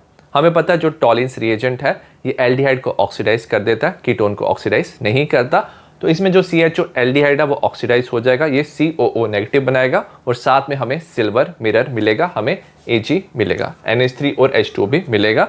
तो ये टॉलिन टेस्ट जो है एल्डिहाइड देता है, कीटोन सिमिलर रहेगा। नेक्स्ट अगर आप देखो यहाँ पे कंपाउंड दिया, यहाँ पे CH3CO ग्रुप है, NaOI है, तो ये कौन सी रिएक्शन होती है, आयोडोफॉर्म रिएक्शन होता है। आयोडोफॉर्म होने के लिए ना हमें CH3CO ग्रुप प्रेजेंट होना चाहिए, तो ये टेस्ट शो करेगा। इसमें याद रखना ये जो है ना पार्ट ऑक्सीडाइज हो जाता है, ये COONA बनाता है, ठीक है, ये COONA बनाता है। वेराज ये जो CH3 वाला पार्ट है, ये जो मिथाइल पार्ट है, ये कन्वर्ट हो जाता है आयोडोफॉर्म में, ये CHI3 बनाता है, और इसके याद रखना क्या होते हैं, येलो प्रेसिपिटेट होते हैं, तो ये आयोडोफॉर्म टेस्ट है। और इसमें याद रखना जो डबल बॉन्ड है वो रिटेन करता है, तो जो ये NaOI है इसे ये ऑक्सीडाइज नहीं करता, डबल बॉन्ड रिटेन रहता है। नेक्स्ट हमें कंपाउंड दिया, यहाँ पे बेंजीन के साथ एल्डिहाइड है, COOH है, NaCN HCl लिया। अब याद रखना NaCN ना ये न्यूक्लियोफाइल होता है, और न्यूक्लियोफिलिक एडिशन ना कार्बोनाइल कंपाउंड शो करते हैं जो एल्डिहाइड होता है। कार्बोक्सिलिक एसिड ये रिएक्शन शो नहीं करते, कार्बोनाइल कंपाउंड चाहे एल्डिहाइड या कीटोन है वो रिएक्शन ये शो करते हैं। तो CN नेगेटिव क्या करेगा, इस पे अटैक करेगा, इस कार्बन पे, क्योंकि इस पे डेल्टा पॉजिटिव चार्ज होता है, न्यूक्लियोफिलिक एडिशन है, इलेक्ट्रॉन यहाँ पे शिफ्ट हो जाएंगे। ये जो ऑक्सीजन है ये मीडियम में से हाइड्रोजन एक्सट्रैक्ट कर लेता है, तो COOH तो सेम रहता है, तो इस CH के साथ एक तरफ हमारा OH CN जुड़ गया, तो ये हमारा मेजर प्रोडक्ट बनता है। क्वेश्चन नंबर 3 जो है वो 5 मार्क्स का है, इसके 5 पार्ट है। फर्स्ट पार्ट की बात करेंगे, ड्रॉ स्ट्रक्चर ऑफ द 2,4-डाइनाइट्रोफिनाइल हाइड्रोजोन ऑफ बेंजल्डिहाइड। हमारे पास बेंजल्डिहाइड है, इसे हम रेट करते हैं 2,4-डाइनाइट्रोफिनाइल हाइड्राजीन से। जैसे आप रेट करोगे ना, तो यहाँ से जो ये ऑक्सीजन है यहाँ से H2 रिमूव हो जाता है, कार्बन नाइट्रोजन के बीच में डबल बॉन्ड बन जाता है, ठीक है, तो हमारा ये प्रोडक्ट बनता है, और इस प्रोडक्ट को क्या बोलते हैं, 2,4-डाइनाइट्रोफिनाइल hydrazone of benzaldehyde. Second part है, arrange the following in increasing order of reactivity toward HCN। तो हमें 3 कंपाउंड दिए हैं, इंक्रीजिंग ऑर्डर ऑफ रिएक्टिविटी में हमें शो करना है ऑफ HCN। अब इसमें याद रखना जो CN नेगेटिव है ना इसमें रिलीज होता है और वो न्यूक्लियोफाइल की तरह काम करता है, तो इसमें न्यूक्लियोफिलिक एडिशन रिएक्शन होता है, ठीक है। अब इसमें 2 फैक्टर होते हैं, एक होता है स्टेरिक फैक्टर। अगर हम देखेंगे जो CH3 ग्रुप है ना ये बल्की ग्रुप होता है और ये इलेक्ट्रॉन रिच होता है। जब न्यूक्लियोफाइल अटैक करता है ना तो ये जो ग्रुप है एल्काइल ग्रुप उसे रिपेल करता है। यहाँ पे एक CH3 ग्रुप अटैच है तो न्यूक्लियोफाइल इसमें इजीली अटैक कर सकता है, इस कार्बन पे डेल्टा पॉजिटिव चार्ज होता है। वेरस यहाँ पे 2 CH3 ग्रुप अटैच हैं, 2 बल्की ग्रुप अटैच है, तो न्यूक्लियोफाइल का अटैक डिफिकल्ट होता है क्योंकि ये उसे रिपेल कर देंगे। और यहाँ पे और भी बड़े बल्की ग्रुप प्रेजेंट है तो न्यूक्लियोफाइल का अटैक डिफिकल्ट होता है, सो एज ए रिजल्ट ये सबसे ज्यादा रिएक्टिव होता है। सेकंड रीजन है इलेक्ट्रोफिलिसिटी ऑफ कार्बन। इस कार्बन पे डेल्टा पॉजिटिव चार्ज होता है, ये जो CH3 है इलेक्ट्रॉन डोनेट करता है, डेल्टा पॉजिटिव चार्ज कम करता है।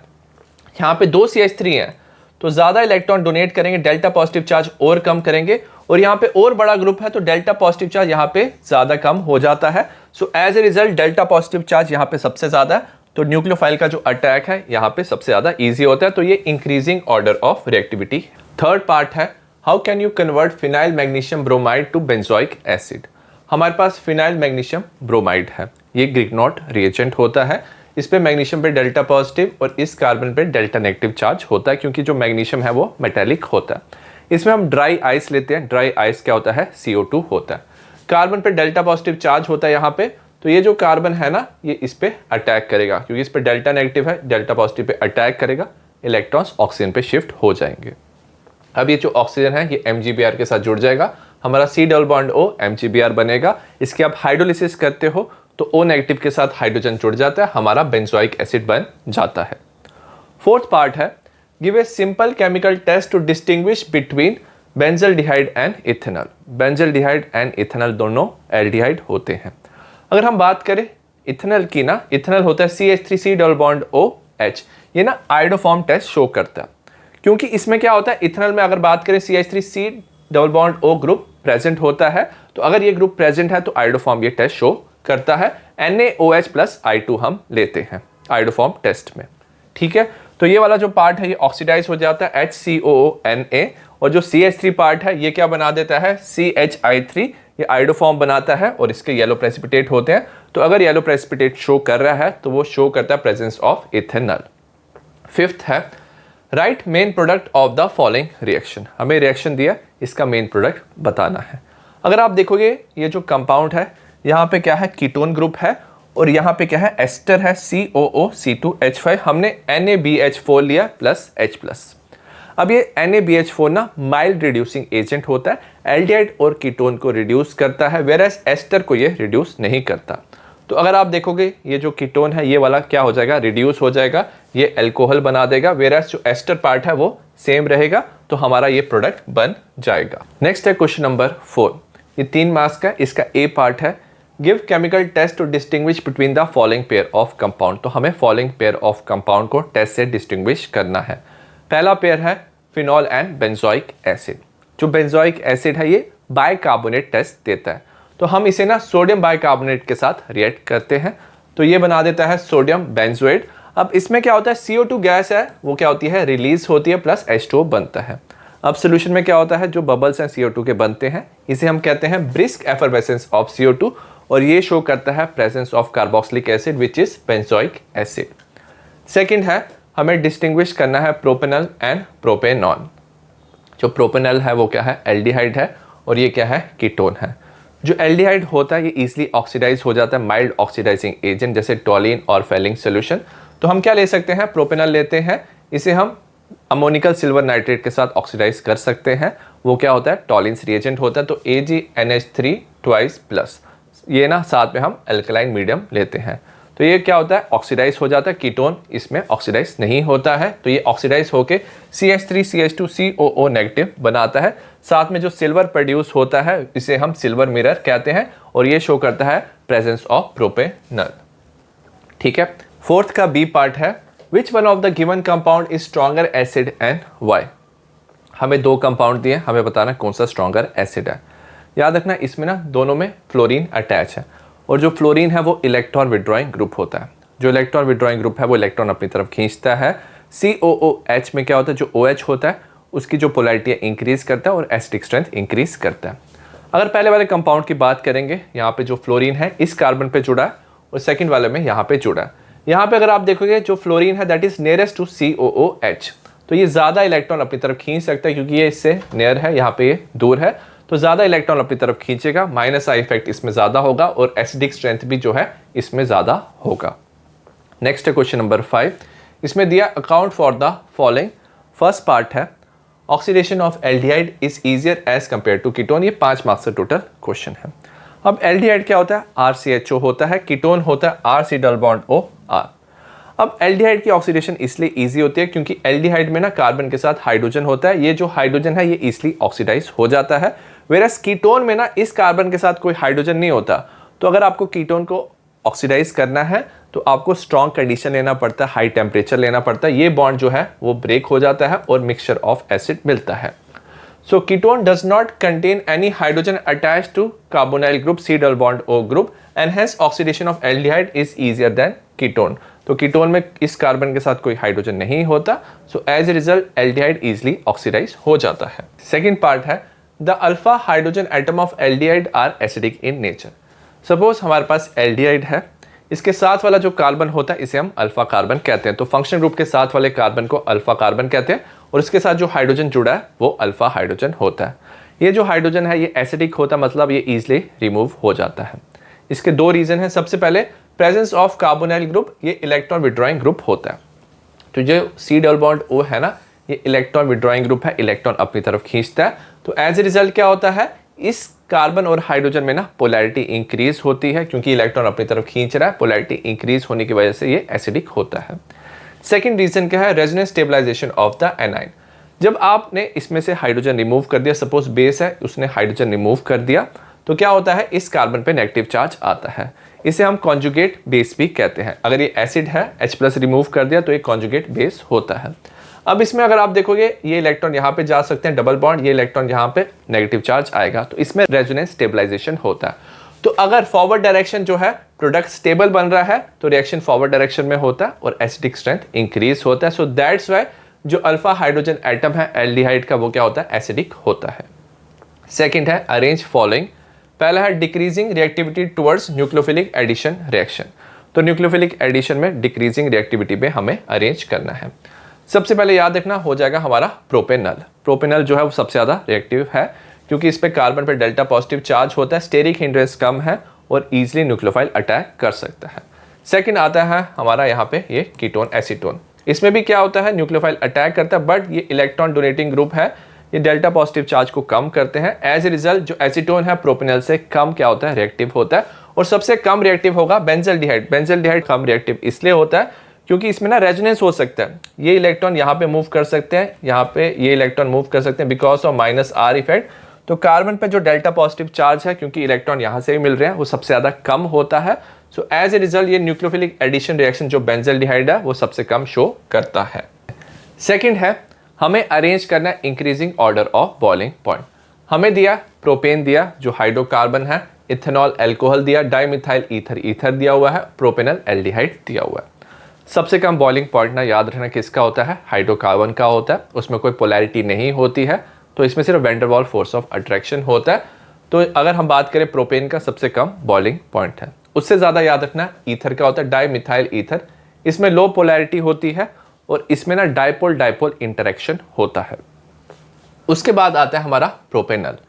प्रोपेनल में पोलैरिटी ना हाई होती है तो इसका जो डाइपोल डाइपोल इंटरेक्शन है ईथर से ज़्यादा होता है तो इसका बॉइलिंग पॉइंट ज़्यादा होता है। और सबसे ज़्यादा बॉइलिंग पॉइंट एल्कोहल का होता है, इसमें इथेनॉल का, क्योंकि ये हाइड्रोजन बॉन्ड खुद के साथ बना सकता है और hydrogen bond dipole dipole interaction से स्ट्रॉन्गर होता है तो इसका ज़्यादा बॉइलिंग पॉइंट होता है। सिक्स्थ क्वेश्चन है write the reaction involve in the following. 3 marks का है। सबसे पहला है वोल्फ-किश्नर रिडक्शन। वोल्फ-किश्नर रिडक्शन से हम एल्डिहाइड और कीटोन की रिडक्शन से ना हम हाइड्रोकार्बन बना सकते हैं। हमने जैसे यहाँ पे लिया है इथेनॉल लिया है, हम सबसे पहले रिएक्ट करते हैं हाइड्राजीन NH2 से। तो जब आप रिएक्ट करते हो तो यहाँ से ऑक्सीजन H2 रिमूव हो जाता है, कार्बन और नाइट्रोजन के बीच में डबल बॉन्ड बनता है, हमारा हाइड्रोजोन बनता है। उसके बाद हम ना इसे हीट करते हैं KOH इथाइलिन ग्लाइकोल। जो इथाइलिन ग्लाइकोल है ये हाई बॉइलिंग पॉइंट लिक्विड होता है तो इसका बॉइलिंग पॉइंट ज़्यादा होता है। तो आप जब आप हीट करते हो ना तो याद रखना इसमें से जो नाइट्रोजन है गैस वो क्या हो जाता है, रिलीज हो जाता है और ये जो हाइड्रोजन है यहाँ जुड़ जाता है, हमारा इथेन बन जाता है। ठीक है। बी पार्ट है डीकार्बोक्सिलेशन रिएक्शन। डीकार्बोक्सिलेशन में हमारे पास क्या होता है, सोडियम सॉल्ट ऑफ एसिड होता है और हम इसे रिएक्ट करते हैं NaOH NCaO के साथ। इसे सोडा लाइम कहते हैं और इसका रेशो 3:1 रेशो होता है। जब भी आप इसे हीट करते हो ना तो याद रखना इसमें क्या होता है, हाइड्रोजन जुड़ जाता है इस R के साथ, RH बन जाता है तो हमारा हाइड्रोकार्बन बनता है, साथ में Na2CO3। अब इस रिएक्शन में यहाँ से CO2 रिमूव हो रहा है तो हम इसे डीकार्बोक्सिलेशन रिएक्शन कहते हैं। सी है कैनिज़ारो रिएक्शन। कैनिज़ारो रिएक्शन वो एल्डिहाइड शो करते हैं जिनमें अल्फा हाइड्रोजन प्रेजेंट नहीं होता। जैसे अगर हम देखेंगे हमने फॉर्मल्डिहाइड लिया, हम कंसंट्रेटेड NaOH के साथ इसे क्या कर सकते हैं, हीट कर सकते हैं। तो इसमें ना डिसप्रपोर्शनेशन रिएक्शन होता है, मतलब एक मॉलिक्यूल ऑक्सीडाइज हो जाता है और एक मॉलिक्यूल रिड्यूस होता है। तो एक मॉलिक्यूल याद रखना है सबसे पहले रिड्यूस हो जाएगा, हमारा मिथेनॉल बना देगा और जो दूसरा मॉलिक्यूल है इसी का वो क्या करेगा, ऑक्सीडाइज हो जाएगा, हमारा sodium salt of formic acid और सोडियम फॉर्मेट बनाएगा और इसे हम क्या बोलते हैं, कैनिज़ारो रिएक्शन कहते हैं। ये एक डिसप्रपोर्शनेशन रिएक्शन होता है। नेक्स्ट हम ऑर्गेनिक के 4th चैप्टर की बात करेंगे जो अमाइंस है। इसका फर्स्ट क्वेश्चन है 3 मार्क्स का। हमें कंपाउंड X दिया जिसका मॉलिक्यूलर फॉर्मूला दिया है C3H9N दिया हुआ है। ये रिएक्ट करता है बेंजीन सल्फोनाइल क्लोराइड के साथ, हमें एक सॉलिड देता है, ये इनसॉल्युबल है अल्कली में। हमें X आइडेंटिफाई करना है और हमें IUPAC नेम देना है प्रोडक्ट का और हमें बताना है कौन सा रिएक्शन इन्वॉल्व है। सबसे पहले अगर आप देखोगे बेंजीन सल्फोनाइल क्लोराइड के साथ ये रिएक्ट कर रहा है, ठीक है, सॉलिड दे रहा है और इनसॉल्युबल है अल्कली में, तो याद रखना ये क्या होता है, सेकेंडरी अमाइन होता है। तो अगर आप देखोगे 3 कार्बन का अगर आप सेकेंडरी अमाइन बना रहे हो तो एक ही बनेगा। तो इसमें क्या हो सकता है, 3 कार्बन का सेकेंडरी अमाइन दो कार्बन इस तरफ होंगे, एक कार्बन इस तरफ होगा, तो ये हो जाएगा हमारा एन मिथाइल इथेन अमाइन। ठीक है, तो ये हमारा सेकेंडरी अमाइन हो गया। हमने बेंजीन सल्फोनाइल क्लोराइड के साथ रिएक्ट किया, जिसे हम हिंसबर्ग रिएजेंट कहते हैं, तो यहाँ से HCl जो है यहाँ से रिमूव हो जाता है। तो हमारा ये प्रोडक्ट बन गया। इसमें अगर आप देखो इसका नाम क्या होगा, इसे लिखेंगे एन इथाइल, अल्फाबेटिकल ऑर्डर में एन इथाइल, एन मिथाइल, इसे बोलते हैं बेंजीन सल्फोन अमाइड। इसमें नाइट्रोजन के साथ ना कोई हाइड्रोजन प्रेजेंट नहीं है, कोई एसिडिक हाइड्रोजन प्रेजेंट नहीं है, तो ये अल्कली में सॉल्युबल नहीं होता है, तो ये शो करता है प्रेजेंस ऑफ सेकेंडरी अमाइन।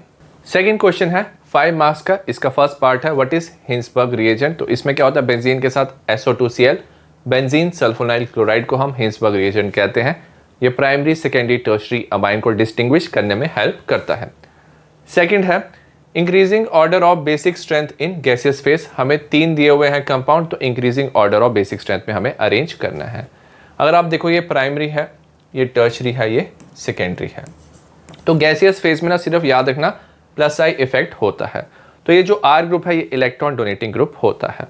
तो ये क्या करता है, नाइट्रोजन पे इलेक्ट्रॉन डेंसिटी इंक्रीज करता है, इलेक्ट्रॉन डोनेट करता है और बेसिक स्ट्रेंथ इंक्रीज करता है।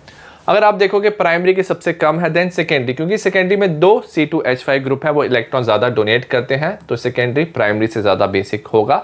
वेरएस टर्शरी सबसे ज्यादा बेसिक होगा, क्योंकि इसके साथ 3 C2H5 ग्रुप जुड़े हुए हैं, ये सबसे ज्यादा इलेक्ट्रॉन डोनेट करेंगे और इसकी बेसिक स्ट्रेंथ सबसे ज्यादा होगा।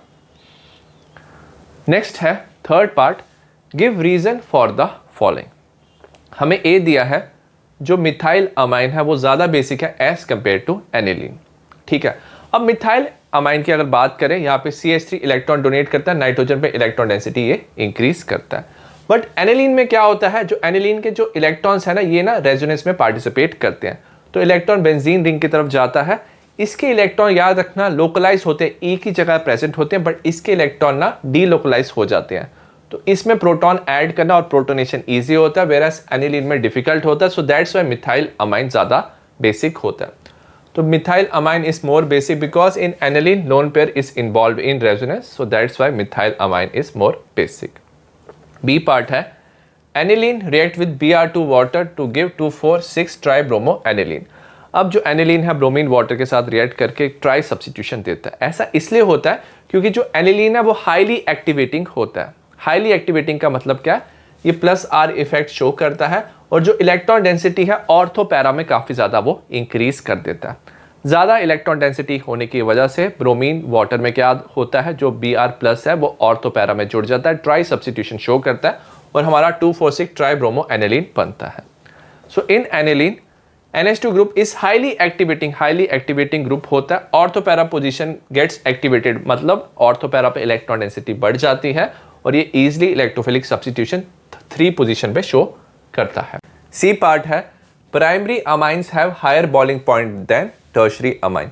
जो प्राइमरी अमाइन होता है इनका ना ज्यादा बॉइलिंग पॉइंट होता है टर्शरी अमाइन से, क्योंकि जो प्राइमरी अमाइन है उसमें नाइट्रोजन के साथ क्या होता है, हाइड्रोजन प्रेजेंट होता है, वेरएस टर्शरी अमाइन में नाइट्रोजन के साथ हाइड्रोजन प्रेजेंट नहीं होता। सो एज ए रिजल्ट जो प्राइमरी अमाइन है वो इंटरमॉलिक्यूलर हाइड्रोजन बॉन्डिंग कर सकता है और हाइड्रोजन बॉन्डिंग करने की वजह से इसका जो बॉइलिंग पॉइंट है प्राइमरी अमाइन का टर्शरी अमाइन से ज्यादा होता है। So primary amine has 2 hydrogen atom on nitrogen which can undergo intermolecular hydrogen bonding whereas tertiary amine has no such hydrogen. So as a result जो primary amine है उसका ज्यादा boiling point होता है। क्वेश्चन नंबर 3 का ए part है carry out the following conversion, 2 marks का है। फर्स्ट है नाइट्रोबेंजीन से हमें एनिलीन बनाना है।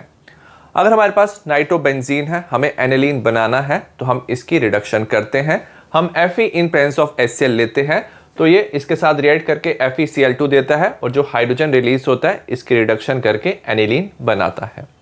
सेकंड है हमें ना एनिलीन से फिनॉल बनाना है, तो हम क्या करते हैं, जो एनिलीन है इसे डाइजोनियम सॉल्ट में कन्वर्ट करते हैं। NaNO2HCl के साथ रिएक्ट करते हैं 273 टू 278 केल्विन, तो हमारा बेंजीन डाइजोनियम क्लोराइड बनता है और जब आप इसको वाटर के साथ वार्म करते हो तो हमारा फिनॉल बन जाता है, साथ में नाइट्रोजन प्लस HCl रिलीज होता है। क्वेश्चन नंबर 4 जो है इसका फर्स्ट पार्ट है write a chemical test to distinguish between dimethyl amine and ethane amine. तो हमें ना डिस्टिंग्विश करना है dimethyl amine and ethane amine को। ये सेकेंडरी अमाइन है, ये प्राइमरी अमाइन है। और हमें पता है जो प्राइमरी अमाइन है, चाहे वो एलिफेटिक हो या एरोमेटिक हो, वो कार्बल अमाइन टेस्ट देता है। मतलब जैसे हमारे पास क्या है, ये प्राइमरी अमाइन है, इथेन अमाइन है, इसे हम chloroform in presence of alcoholic KOH react करते हैं, तो ये क्या बनाता है, CH3CH2NC। इसे हम इथाइल आइसोसाइनाइड कहते हैं, इसे कार्बल अमाइन भी कहते हैं। इसकी फाउल स्मेल होती है, और अगर फाउल स्मेल आता है तो ये शो करता है प्रेजेंस ऑफ प्राइमरी अमाइन, तो इथेन अमाइन ये टेस्ट देगा, इसे कार्बल अमाइन टेस्ट कहते हैं। वेरस डाइमिथाइल अमाइन ये टेस्ट नहीं देगा।